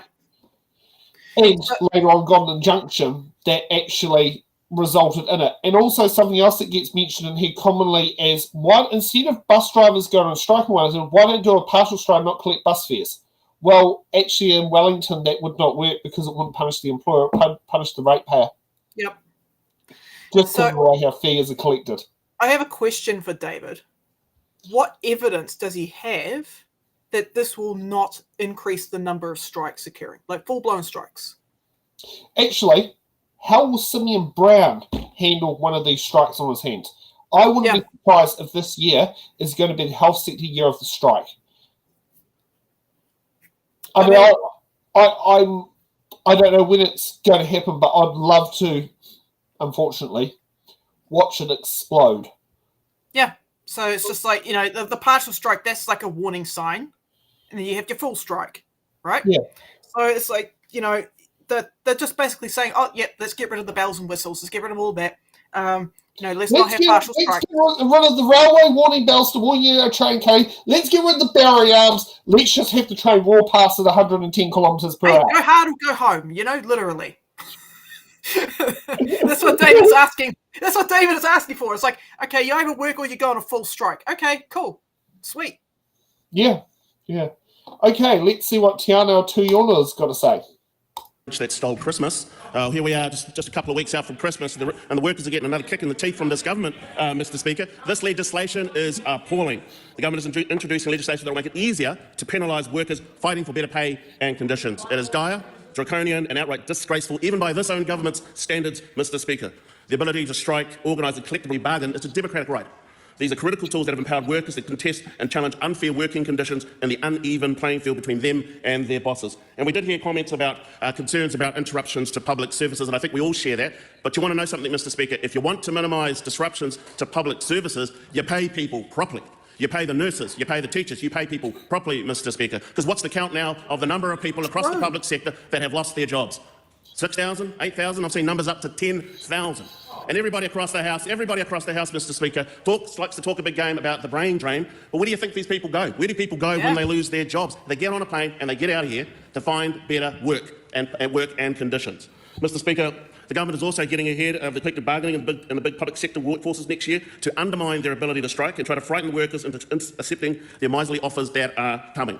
Mr. Speaker, it is so important that we protect workers' rights, that we protect the right to strike as well, and acknowledging the comments of my colleague Camilla Bellich as well. All of those different ways that are expressions of frustration with workers. If you are wearing a T-shirt, if you're all as a part of the partial strike, that will count as your pay getting docked, Mr. Speaker. The different ways that people find their ways to express their frustrations, Mr. Speaker. This is something that should be opposed across the House. Mr. Speaker, the Greens will continue to fight this legislation every step of the way. And just to reiterate that point again, that if we do want to see fewer strikes, you have to pay people properly. You have to pay the nurses properly. You have to pay the teachers properly. You got to pay those people that do all of those different bits and pieces, Mr. Speaker. We have this wonderful saying in Te Reo Māori, Mr. Speaker, which goes, "Ko te amorangi ki mua, ko te hapai o ki muri," which, if I can translate that into English, if you take care of the front and you take care of the back, that's when everything comes along in a good way, particularly on the marae. You look after the paipai, you look after the kota, the marae as well. So what we have with this government, Mr. Speaker, is a commitment to gut the back office without any concern with what that means to the front office, Mr. Speaker. This bill is draconian, it is dire and it is diabolical. A couple of weeks out from Christmas, this is a kick in the teeth for workers. Workers should be getting ready to organise against this government and make them a one-term government. Mr. Speaker, we oppose this bill. Now, the question is the motion be agreed. Now, the interesting part that actually does come in here is when it comes to, if you pay people properly, they won't go on strike. But also, like, the 10% deductions, is that 10% per pay packet or is that 10% per day? Where does the 10% stop? Good question. I don't know. Yeah. I don't know. Yeah, no, it is a bit of a, who knows where it will be. I mean, I'd love to see this happen. I doubt that Mark Mitchell would like it, but I'd love to see the police have partial strike of not issuing speeding tickets for 24 hours. Yeah, just sit there and eat donuts. Yeah, the only time they go out. Oh, no, actually, no. Better put it this way. Don't issue any speeding tickets for anything less than 30 kilometres over the speed limit. Whereas the majority of the tickets are issued. So you do have that reckless behaviour, say, if Simeon Brown's driving the Blues Clues car at 160 kilometres down Transmission Gully, yes, he should be pulled over and lose his licence on the spot. But if you have Chris Bishop driving at 100 kilometres an hour, 110 k's with a train on the back, you just wave at him nicely. Mm-hmm. Or Chris Hipkins, I found that little rant by David Seymour earlier about Camilla Bellich, and I know we're talking about Toi Ono's speech, but just to take it back, I've just noticed a trend with him. He tends to start attacking people when he feels insecure about his own position. I saw this with Modlik as well, Helmut Modlik, in that debate on the working group. He called what he was saying high school debate tactics. And look what he did here with Camilla. It's like a one-time lawyer. And it's like, yeah, and she's from Epsom. So this is just him projecting his insecurity. Yeah. Okay, let's see what Katie Niman's got to say. Katie Niman. Mr. Speaker, look, I think it's important to clarify for the House what partial strikes mean and how disruptive they are to the community. Because at the end of the day, I have worked in transport for most of my career, and I have seen examples where bus drivers will turn up for work and they will drive around the route with the door closed and refuse to let passengers on. Or they'll refuse to take revenue to subsidise the ratepayer-funded public transport. All of these things, not only do they detrimentally impact the bottom line of a regional council or a business, but they also affect the customer, the very person that every business and employee or public service and public servant purport to support and be there to work for. And so at the very end of the day, the purpose of this bill is to introduce balance to a situation that is currently out of balance. We are reintroducing a piece of legislation that was revoked in 2018 that is not saying that nobody can strike. It's not saying that nobody can partially strike. It's to say that there actually has to be a consequence for the impact that this has on a business, on a public service, on the customer, on the member of the public that is entitled to that public service or to that service that they are expecting to pay for. Another example is where partial strikes have been in the healthcare system, where, yes, people have turned up to work, but they've taken half the number of, let's just say, MRI scans that they are supposed to. Now, again, not only is this actually putting more pressure on the future workforce, it's actually really a critical healthcare concern. Now, there are examples of this across all sectors. It's not just public transport, it's not just health. It's, in some cases, education, where the teachers, yes, they're on site, they're at the school, and they do that to avoid taking full strike action, which has its own repercussions, but they aren't taking class, or they aren't teaching certain things. Now, who does that disbenefit? It disbenefits the public, and we are here to reintroduce the balance, and that is what this is about. It's all about limiting the effects that strike action takes on the consumer, on the communities and public service, because ultimately, businesses and public service don't have the resources to respond to every single strike action, in this particular case, partial strikes. They have no ability to have compensation or recompense for what happens. And in so many cases, actually, public service or businesses have to put on additional staff that aren't part of the strike action, pay them additionally to the person that they're still paying, because, again, in this case, partial strikes, they might be on site, they might be reporting for duty, but not performing the duty. And so all of this has a cost. And so, at the very least, to expect businesses and public service to be able to take some of that, in this case, 10%, up to 10%, and take that as compensation for whether it's the logistics involved in the disruption, the additional cost of having to put extra staff on, the compensation required for customers, the follow-up that's required when that partial strike action is complete and we have to put extra staff on to cover the backlog of work. All of these things cost. And actually, that is absolutely at a disadvantage to the very people taking partial strike action because they are bargaining for better terms and conditions or pay. If it's costing more to cover that strike action, what is that doing? Because, again, that's disproportionately affecting those people that are taking partial strike action. So again, I will summarise what I have said today, which is that, in the end, this is about putting balance back into a system and a situation where it is disproportionately disadvantaging those people that are entitled to a public service, that at the most part it's people in public service that are disproportionately impacted by this situation, and the reintroduction of balance, bringing something back that we had prior to 2018 that is in step with the rest of the world. It is the norm around the world to be able to take this kind of consequence, that it's a very simple thing to expect that that is what we would do in this case. And so to be throwing our arms in the air saying that this is sending us back into the dark ages is absolutely untrue. It is a proportionate response to something that has a disproportionate impact on the public. And I think that when we go through the select committee process, we will hear just that, and I look forward to that process. I commend this bill to the House. She really wants to talk to the manager. I'm sorry, what does she think a strike is? Why does she think people strike? I mean, It's put it this supposed to be way. She inconvenient. mentioned It's supposed to suck. Nimmin. Now, the interesting part is Nimmin is a well-known bus company that went belly up after the last round of tenders in buses in the Hawke's Bay, where they lost the tender for the MOE runs. Oh, jeez. Yeah, okay. And so I can see why some of the things that has been described there has been worked on there, because they did lose a tender. Nimmin's bus service lost a tender to Transit for the school bus routes, which is quite ironic because then Transit also lost their tender for the Wairarapa that now is with GoBus. Mm-hmm. I just don't know what to say to her. It's like, what do you think a strike is? What do you think a strike is trying to achieve?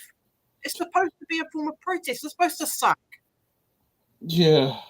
They're complaining because their work conditions suck. They're not getting paid enough. Oh, I know.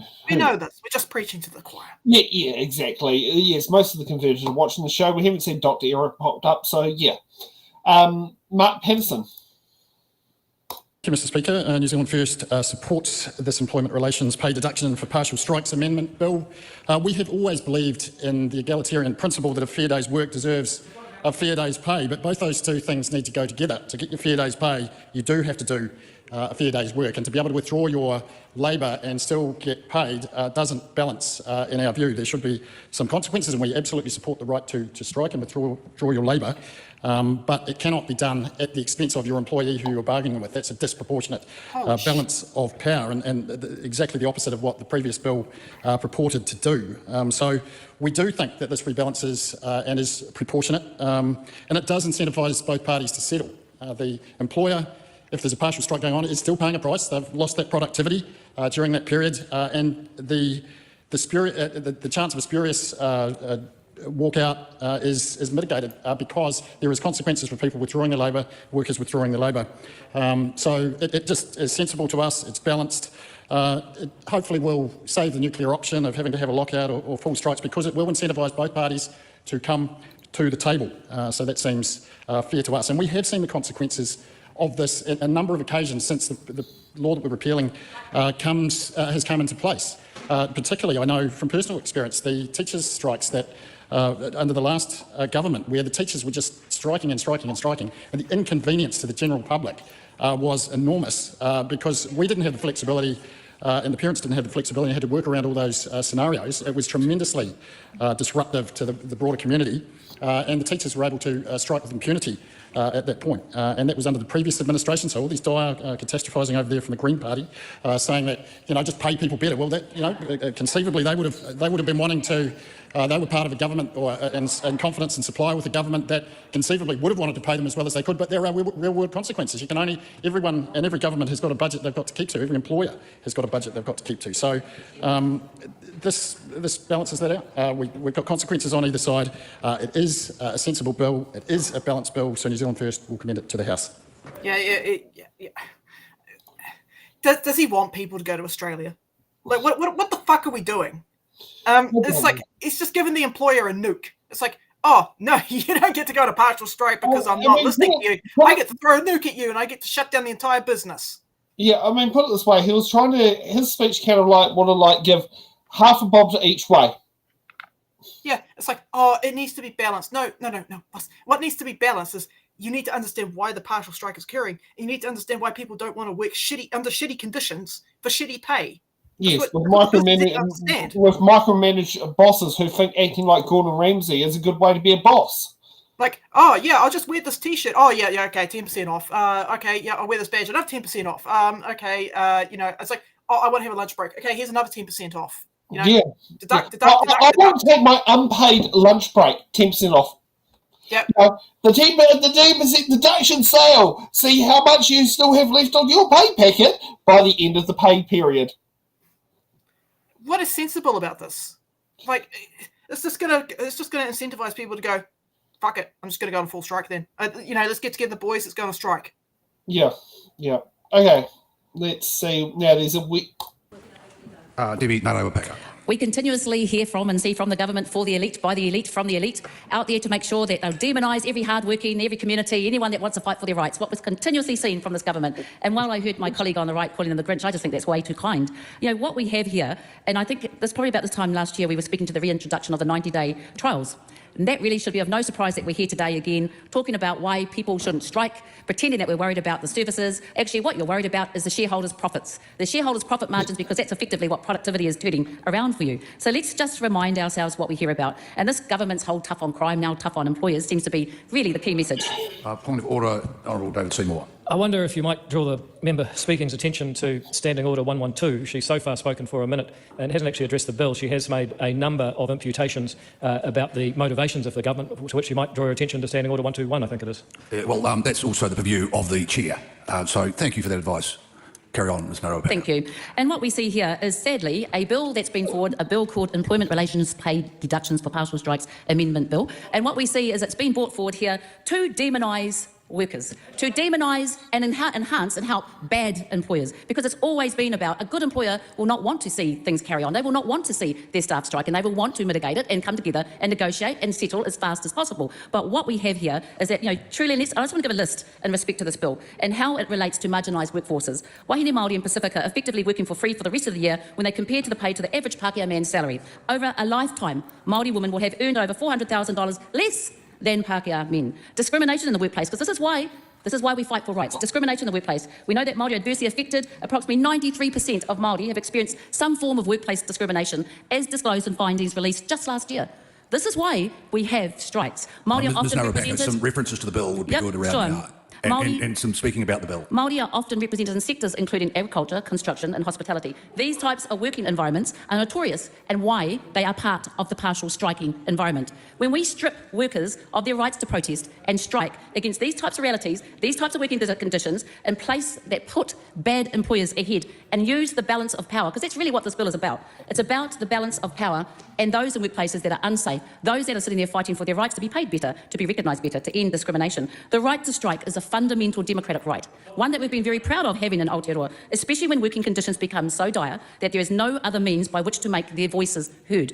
The amendments to this bill absolutely revoke the democratic rights of workers.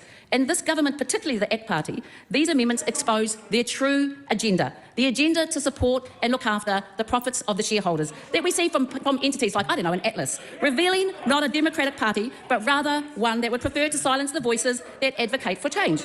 In this case, better working conditions. Point of order, David Seymour. But this better not relate to the Speaker or current Speaker and her reference to the bill. That, again, as I've reminded you, is a review of the Speaker. Well, Mr Speaker, you acknowledged my previous point of order, and the member appears to have completely ignored what you said. I would argue that she's now trifling with you and perhaps you could be a bit consistent and sit her down too. Well, you can argue all you like.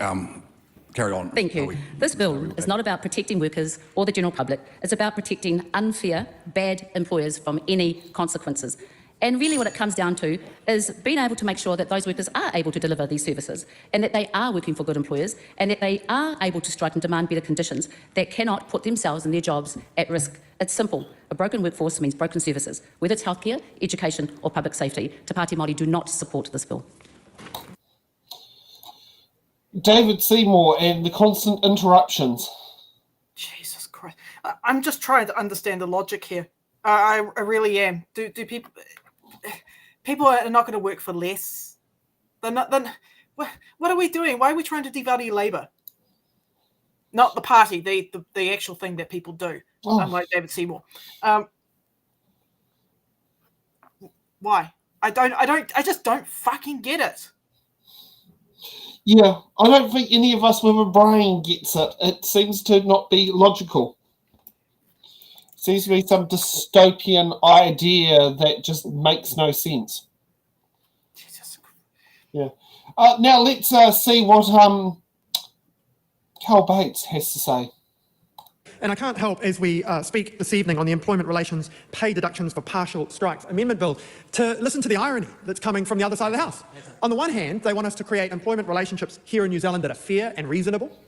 But on the other hand, if we make a change that is fundamentally about fairness to both parties, they're worried about people going to places like Australia.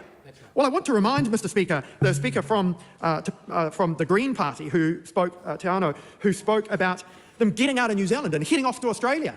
Well, it's interesting, Mr. Speaker, if we go to the regulatory impact statement on this bill, it says in clause 32, Mr. Speaker, that enabling employers to make partial payments or pay deductions in response to partial strikes would be consistent, Mr. Speaker, would be consistent with the approach in Australia from 2009. Mr. Speaker, the Australians didn't repeal this in 2018 like some government that wanted to take New Zealand backwards that happened to be in these seats then. And it goes on, Mr. Speaker, to say, and the United Kingdom, in case law from the 1980s. Mr. Speaker, the opposition want to argue this concept of fairness. And when it's not fair in their eyes, because they have a one-eyed view of fairness. They think fairness all relates to one party in a relationship, Mr. Speaker. They don't understand the concept that fairness is about both parties coming to a table and determining a relationship that works and is appropriate for both parties. But if it's not fair in their eyes, Mr. Speaker, send them off to Australia, send them off to the UK. But actually, they'll just find that not only are the rules the same over there, or very similar, but they're going to those places, or they're looking to go to those places, Mr. Speaker, because they're more productive. And unlike the view of Te Pāti Māori, which thinks that productivity is all about shareholders making money, productivity fundamentally, Mr. Speaker, is about these workers earning money at a value for the roles that they play. Now, it didn't fall on deaf ears, Mr. Speaker. It did not fall on deaf ears. When Te Pāti Māori referred to the work that is being done, that these employees are partially striking from, as being the bits and pieces. Now, I don't know about you, Cameron Brewer in Upper Harbour, or Mike Buttrick there in Wairarapa, but I reckon the teachers in Whanganui, the nurses in Whanganui, the doctors in Whanganui, the police in Stratford, the tradies in Hawera, the MRI operators at Whanganui Hospital, the kindergarten teachers, the bus drivers, even here in this precinct, the parliamentary services staff, would be offended by their work being referred to as the bits and pieces. I think the opposition needs a dose of realism as we come to Christmas, needs a dose of realism when it thinks about the relationship between employees and employers. Because fundamentally the relationship has to be based on fairness. And so this legislation, Mr. Speaker, is going to rebalance it. It's going to ensure that, as we had prior to 2018, a relationship that recognised if you did a good day's work, you got a good day's pay. But if you choose not to do a good day's work, Mr. Speaker, if you choose not to help the health sector deliver, if you choose not to help your employer earn some money, then there's going to be no money to pay you, Mr. Speaker. Both the state, who employs people, this economy, the crowd here has to be financial, and that's why we've been making the changes that we have, but companies need to be as well. Money just doesn't materialise out of thin air. You can't just appropriate it, Mr. Speaker. And so we need to ensure that our employment laws here are consistent with those around the world as we build a nation of productivity that can pay the sort of incomes that these people deserve. Oh, we need to pay workers 10% less. We have to. We can't just make deductions. Like, do we have to talk about Australia again? The fact that this bill actually puts us in a worse position than what Australia's currently got. It's like, hey, guys, we listened. We're going to be just like Australia. Australia 2009. It's like, no, we want to be more progressive. It was actually legal until about approximately 2009 that they could do deductions without notice. This is what I don't get it. Yeah. It's like, look, we want to be more progressive than Australia when it comes to work relations, because that's how we get the talent to come here and stay here. Because at the moment, the talent's coming here and then they're buggering off to Australia because it's better. Okay. Yeah, it's like the whole Democrat-Republican thing. It's going on there, going, hey, we're only 90% shit, so vote for us instead of the 100% shit. And guess what? Look what happened at the last election. They voted for shit. Because shit wasn't that much better. Again, just to state what I said before about Australia. In Australia, let me just grab my notes. In Australia, the reduction in payment is communicated with the employee. Under this bill, it doesn't have to be. In Australia, they are given a written notice stating that because of the partial work ban, the employee's payments will be reduced by the proportion specified in the notice. Okay, that's not a requirement here in New Zealand under this bill. Okay, yeah, under this bill, You were on a partial strike for 1 hour out of 40 in a week.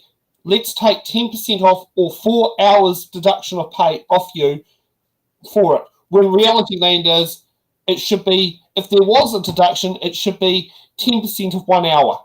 Do you want to hear what the provisions are for this bill? I'll go down them. Go. An employer can deduct pay when an employee is working at full capacity and workload has not reduced. The next one, a 10% pay reduction can be effected in such situations without justification. The next one, a worker can be paid less than the minimum wage while undertaking a full output of work. The employer does not have to inform the employee of the amount that will be deducted until the deduction takes place. This bill is worse than what they have in Australia. This is why people are going to Australia. It's going to be one of the reasons. About fair process. There's nothing fair about this.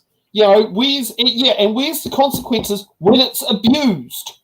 Oh, I don't know. Heavily, because we only think about consequences being one way, not a two-way street.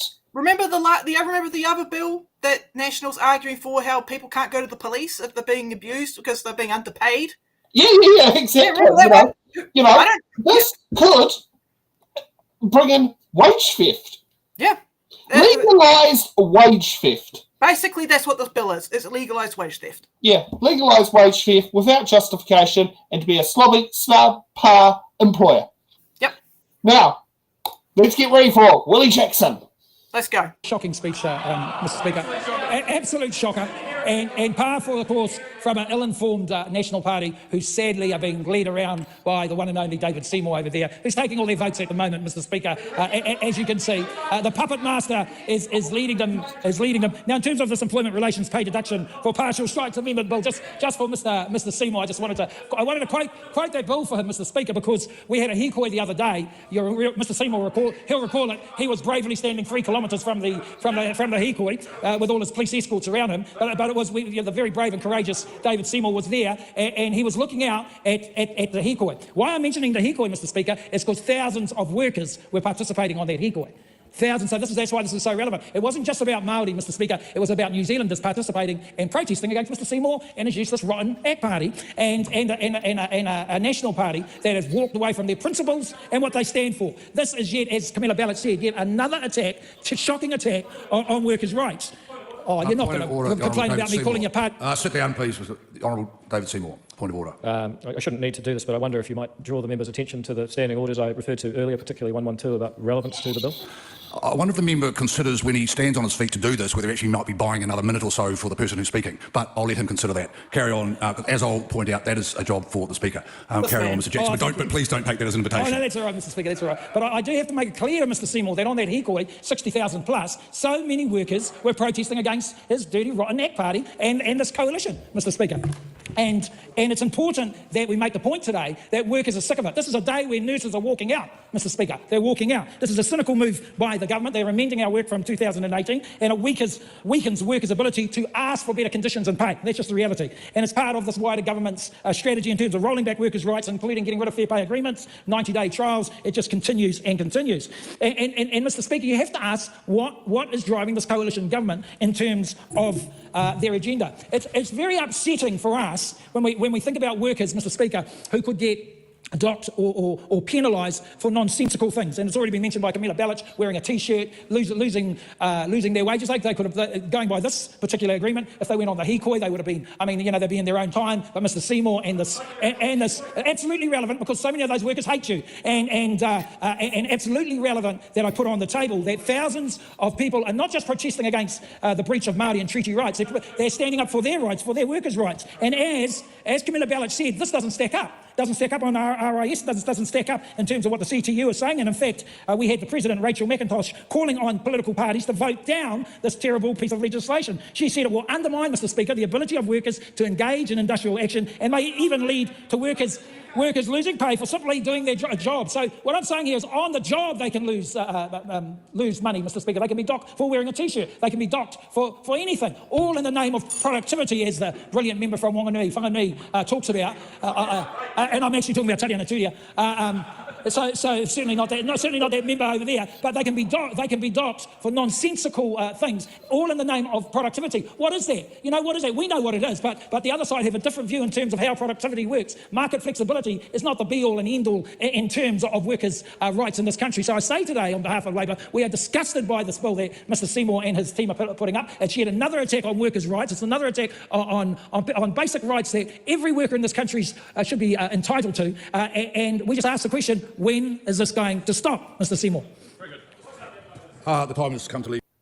Right, so that was more just of a classic roast. He didn't really speak much to the bill, but to be honest, you know, I think we've beaten this bill like a dead horse. Like Willie's just venting here. Yeah. And I support that, you know. Yeah. Looking at the list, there's a Mike Butterick, a Phil Twyford, a Grant McCallum. Oh, I actually really want to see what David Seymour's got to say at the end. Nice, let's see it. Oh no, it does feel a bit seat warmer. There's a lot of seat warmer. Phil Twyford's one, however, is not seat warmer. I would actually like to see what Mike Butterick's seat warmer speech has got to say first. All right. He's good at seat warming. I know from experience having emailed him. For partial strikes amendment bill, Mike Butterick. Thank you, Mr Speaker. This bill, despite what we've heard on the other side of the House, does not take workers backwards. And there actually seems to be an inherent distrust of employers on that side of the House. And so who are employers? They're mums and dads. I'd like to sit there and say there's a distrust in bad employers. Not employers in general, just bad employers. Had to fill in a bit of time there because, the seat warmer speech, Mike. Yeah. Work hard. And we've also heard about people heading across the ditch for the brain drain. Well, you've got to ask yourself, why are they going? Because of a recession caused by the previous administration. Good question, Mike. Where are they going? Yes, that all of this happens suddenly after your mini budget. But hey, it's as I say, not prepared to take responsibility for the negative consequences. It's a bit rich. This bill's about restoring proportionality and balance between an employer and employee. I commend this bill. Great seat warmer speech, Mike. Great seat warmer speech. Wasn't even worth getting over your seat for. I don't think you're doing a good job. I think you did a partial strike there, Mike, because you had a 5-minute allocation, you did 1. I consider you had 4 minutes of pay there. I would like to say a pay deduction. I don't know how frequently it would be, but as your employer, based on the standards you sit there, if you're paid monthly, let's say take 10% of Mike's pay for the whole month because you gave a 1-minute speech in Parliament instead of 5. True. Yep. Well, it's like Hogwarts. It's like deduct 10 points from Mike Butterick. Yeah. And Grant McCallum's got the same one. Yeah, we'll jump straight to David Seymour. The question is that the Employment Relations Pay Deductions for Partial Strikes Amendment Bill will be considered by the Education and Workforce Committee. Those of that opinion will say aye. To the contrary, no. The ayes have it. The Honourable David Seymour. I move that the Employment Relations Pay Deductions for Partial Strikes Amendment Bill be reported to the House by the 22nd of April 2025. The question is that the motion be agreed to. Those of that opinion will say aye. To the contrary, no. The ayes have it. Call on Government Order of the Day, number 1. Fast track. Oh, God, and they went straight to the fast tracks approvals bill straight after that one. Holy shit. No wonder everyone was fired up. Oh, yeah. Well, I think that was under when we had a bit of an urgency time. It's quite interesting how we've sat there and mentioned the point that, Mike Butterick must have been on a partial strike. Imagine if we actually had a compilation of MPs on a partial strike in the House.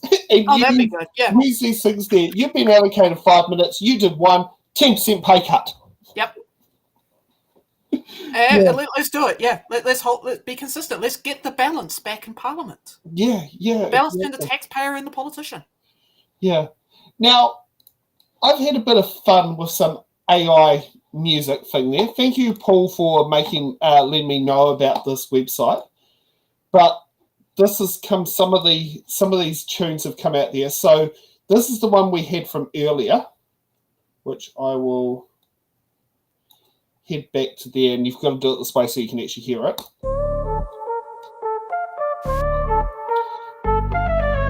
to admit, that feels quite a bit upbeat and lifting. Walking through the city lights all aglow. Everybody's got a story to show.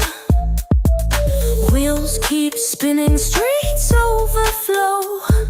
Hustle never stops. So you've got to say that does feel very a bit got dreams in the air.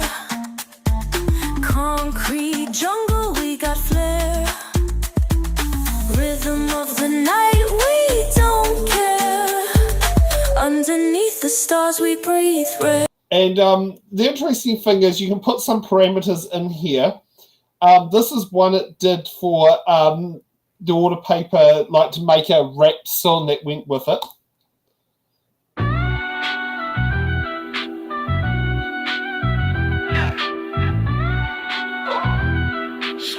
So this is a really weird type of having a rap song. Under the dome where decisions are proud, voices clash, echo through the halls. Policies rise as the gavel falls. Bills on the table, debates in the air.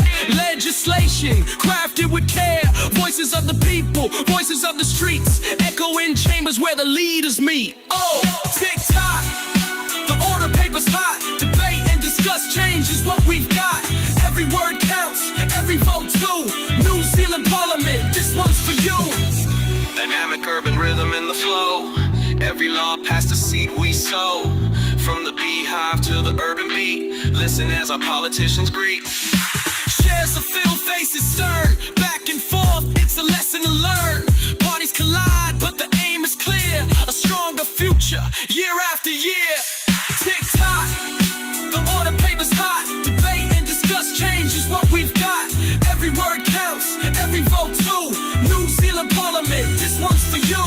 And I think that's enough to sit there and get it. But that was an AI generated song. Now here's an interesting one about for It's in the Ballot. Rajan, I do not have the budget for it. I am still personally paying all the monthly running fees to run It's in the Ballot, to run the Order Paper podcast at the moment. I haven't got enough Patreon subscribers to pay the bills. Yeah.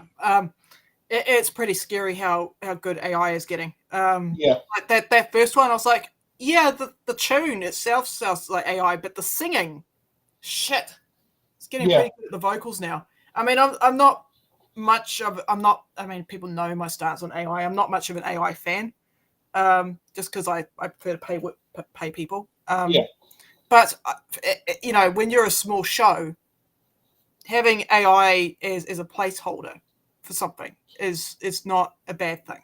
Yeah. Now, here's one that does It's in the Ballot song. I love how it brought a chorus part out of here. And if Blake is watching, he will definitely sit down there and like it because one of the words it has in there. Lights are flickering, neon glow. Spin the wheel, let chaos flow. Contestants line up one by one. Questions picked, let's have some fun. It's in the ballot where truth collides. Random boxes, no place to hide.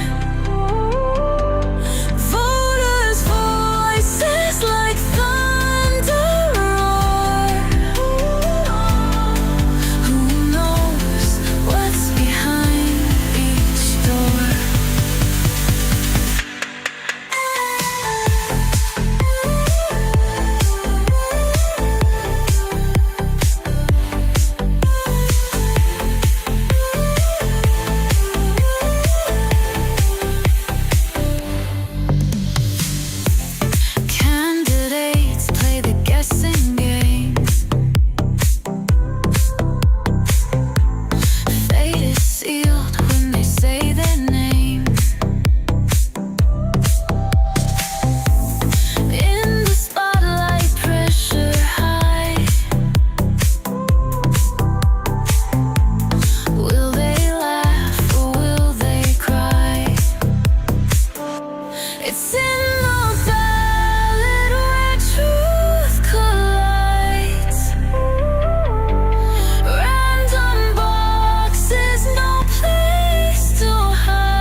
Well, I think that one's enough, but I think it definitely does get the point about.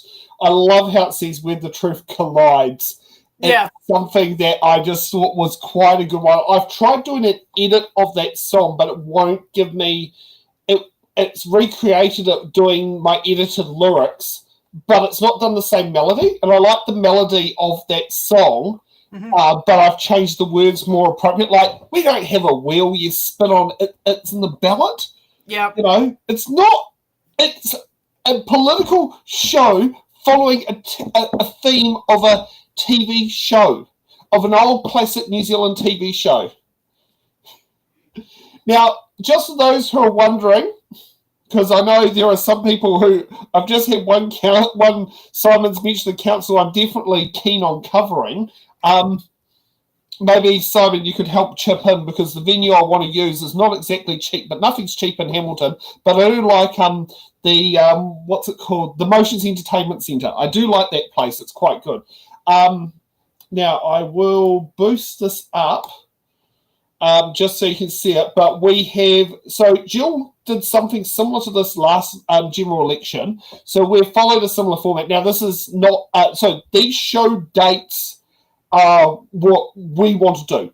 And I mean, I've already started booking venues, and I'm pretty... it is Kapiti Coast, Lower Hutt, Palmerston North are so far, many of the venues are locked or about to tick over. Same with Wellington. Wairarapa I'm working on tomorrow, along with Tararua and Manawatu. Yes, we will probably... I'll see if we can get Laura behind the It's in the Ballot desk in Nikatahuna. You'll be like, what the hell? Yeah. Well, I'm keen on that. But yeah, so that we're looking at starting on Saturday the 9th of August, which is 1 week and 1 day after nomination day. Or approximately 1 week and 1 day after nomination day. Yes, literally. As you can see, it's looking like a big TV channel style approach, as you can see going through there. So that's week 1. Week 2, as you can see, we're definitely getting around, and this is week 4 in that schedule, going through there, week 5, and then we've got this lovely break, but that's so we can drive up. Now, I have had a request from Nick. He wants us to use the same Airbnb we did last time at Lake Rotorua, which is a good central pivotal place. But Simon, this is you to watch. We've got your block here for the shows. I'm not sure which ward you live in Rotorua, but, you know, go through there. We're also going to go to Murupara, if anyone knows where that is. It's way out of nowhere, but we're going to go to Murupara. That's where my mum's from. Oh! Yeah. Is that how you got into forestry? Huh? Is that how you got into forestry? Well, I studied up there. Oh, okay. And, that's a big forestry. It's a forestry town. Yeah. Yeah. And as you can see, going through here, this is more Whakatane, the rest of the Bay of Plenty is going along. And then we do take another break before we head over to the Waikato. And getting through that. Now, Paul Barlow has said he wants to host some of the shows in Hamilton. Nice. He has sat there and said that you can probably guess which councillor. So we've structured in a way where that is more likely to happen, because anyone knows me I like the 7 p.m. slot when I do It's in the Ballot. That's my slot. You do not play with my slot. But yeah, and the interesting one will be Waikato District Council. And the other one is, we're going to have an election show. It won't be on election day. It'll be the day after election day. But we'll have an election show, and we'll have pretty graphs, everything, and we'll see if we can get her onto the big screen of the Newtown Community Centre. So nice. You can sit down there and have you can have what's that guy from the United States who does the election stuff? Oh, jeez, there's a few of Steve them. Kornacki, I think it is. Yeah, the guy with the khaki pants. Yeah. And on MSNBC, yeah. I would love to sit down there and you have a graph, and then you sit down there and you have the pictures of the people as they go through. You have the STV redistribution graphs. I mean, these are things I've got to sit there and work out to see if we can actually have we have a spreadsheet, and then we can go to Google Slides. So when you put in the data, it puts in all the information in the right places. And as long as you put the eliminations in the right points, it can sit there and do it. But so, yeah, and I mean, those gaps that are sitting empty are probably going to end up with reruns in there. I have reserved the 6 p.m. slots is available for Paul's election coverage. Mm-hmm. So, you know, we're not just going to be doing it's in the ballot election coverage. We're also going to be looking at other areas because we do have an agreement with Paul Barlow is that we are going to do different councils so we don't cross-compete against each other. And that is to help make sure that we get as many candidates across Aotearoa, New Zealand, covered.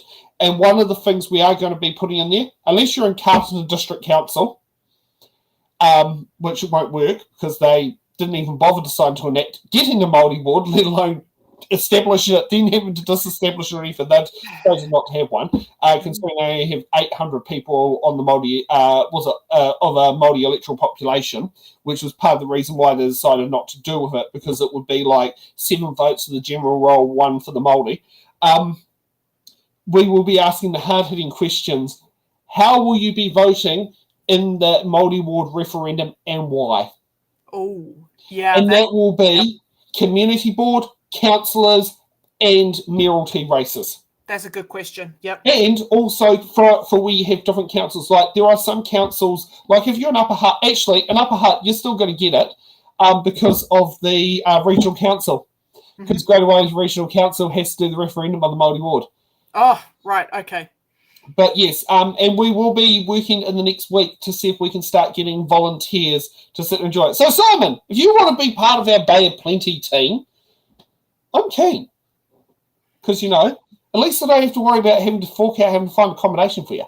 I mean, in the past, who covered local elections? Like, this is the first kind of time I've seen 2 YouTube channels going around and interviewing councils and actually showing live election results. Well, exactly. And I mean, we did 2022 local bodies, and with probably the exception of some wards in Wellington City Council and Porirua, we had a very good response in general because they actually loved it. You know, it gave a vibe. Like in Laura Hutt, in both Laura Hutt and Upper Hutt, every councillor elected appeared on It's in the Ballot.